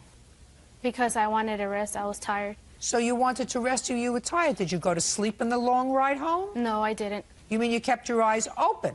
Yes. And you should have driven. Listen, when you're very tired, everybody knows if you're really tired and you get into a car and you've been up partying the night before and somebody else is driving, you're out. As soon as that hum starts to go, I'm getting tired as I'm telling the story. I just think it's just fair for her to help me with half, because if it would have been me driving her car and getting on the accident, she would expect me to pay with half. She may. I think you and your father ought to split it. She was in an accident. Accidents happen. Your father is older than you are. He should have made sure that if he co-signed for a car for you, that car had insurance. We don't live together. I don't live with my father. I don't care whether you live with him or not. That doesn't matter whether you live with your father or not. Your father chose to co-sign for a car for you, 22 years old, hardly old enough to be out of the house on their own. And if he chose to co-sign for a car for you, he should have had the brains to make sure it had insurance. Tell me about the accident. Well, on the way back to Bakersfield, we were involved in an accident. It was more of a freeway accident, and I was driving her car, and when the accident happened, the airbags came out. How did the accident happen? While we were driving... Not we, you were driving. Well, while I was driving, there was cars in front of us started slowing down and swerving out the way. I guess there was an accident in front of us, and I also tried to swerve out the way, but in the rearview mirror I could see cars coming behind us, and we hit the car in front of us. Not we, you. Or I hit the car in front of us. How many cars were involved in the accident? It was just one other car and myself. So the other cars managed to avoid hitting each other? Yes. But not you? No. Had you been drinking No. that morning? No. Okay, you weren't sleeping at the wheel, were you? No. How fast were you going? Do you remember? I was going the speed limit. I wasn't speeding at all. Excuse me, Your Honor, she's lying. She wasn't going the speed limit, because if she would have been going the speed limit, she would have had enough time to brake. I actually was going the speed limit. Listen, I don't have any proof whether she was or whether she wasn't. Whether she was... I have the police report. It says on the police report. That what? That it was her fault because of speed. Let me see the police report. There was nowhere in the police report that I admitted to speeding at all. I just want to read the police report. Both cars involved in the accident were traveling at about the same rate of speed. And these are all approximates, according to the police. One car was going 65 miles an hour, one car was going 70 miles an hour. Both cars acknowledged, both the one that she hit and the other car acknowledged that traffic started to slow down ahead of them, and it was an accident. There's no indication here that she was driving at an excessive rate of speed. I'm sorry, Miss Ayala, the responsibility is yours. If you have a brand new car, you're supposed to make sure that that brand new car is covered by insurance so that if you have an accident, the insurance company pays for it. And if you're not able to drive home, not able because you were up late partying, you wait another day. You wait another 6 hours before you go home and you drive your own car home. You know, you have to be grown-up if you're going to drive a brand new car. If you're going to drive any car, you have to be a grown-up. And you have to take steps to ensure that if you have an accident, fortunately, no one was seriously injured in this accident. But I'm going to tell you something. If somebody was seriously injured in the accident, the driver ahead of you, you and your father would lose your house because you're driving an uninsured car. So not only don't you have collision, you don't have liability. Do you understand that? Yes, Your Honor. Well, now you understand it. You get it. Case is dismissed. That's all.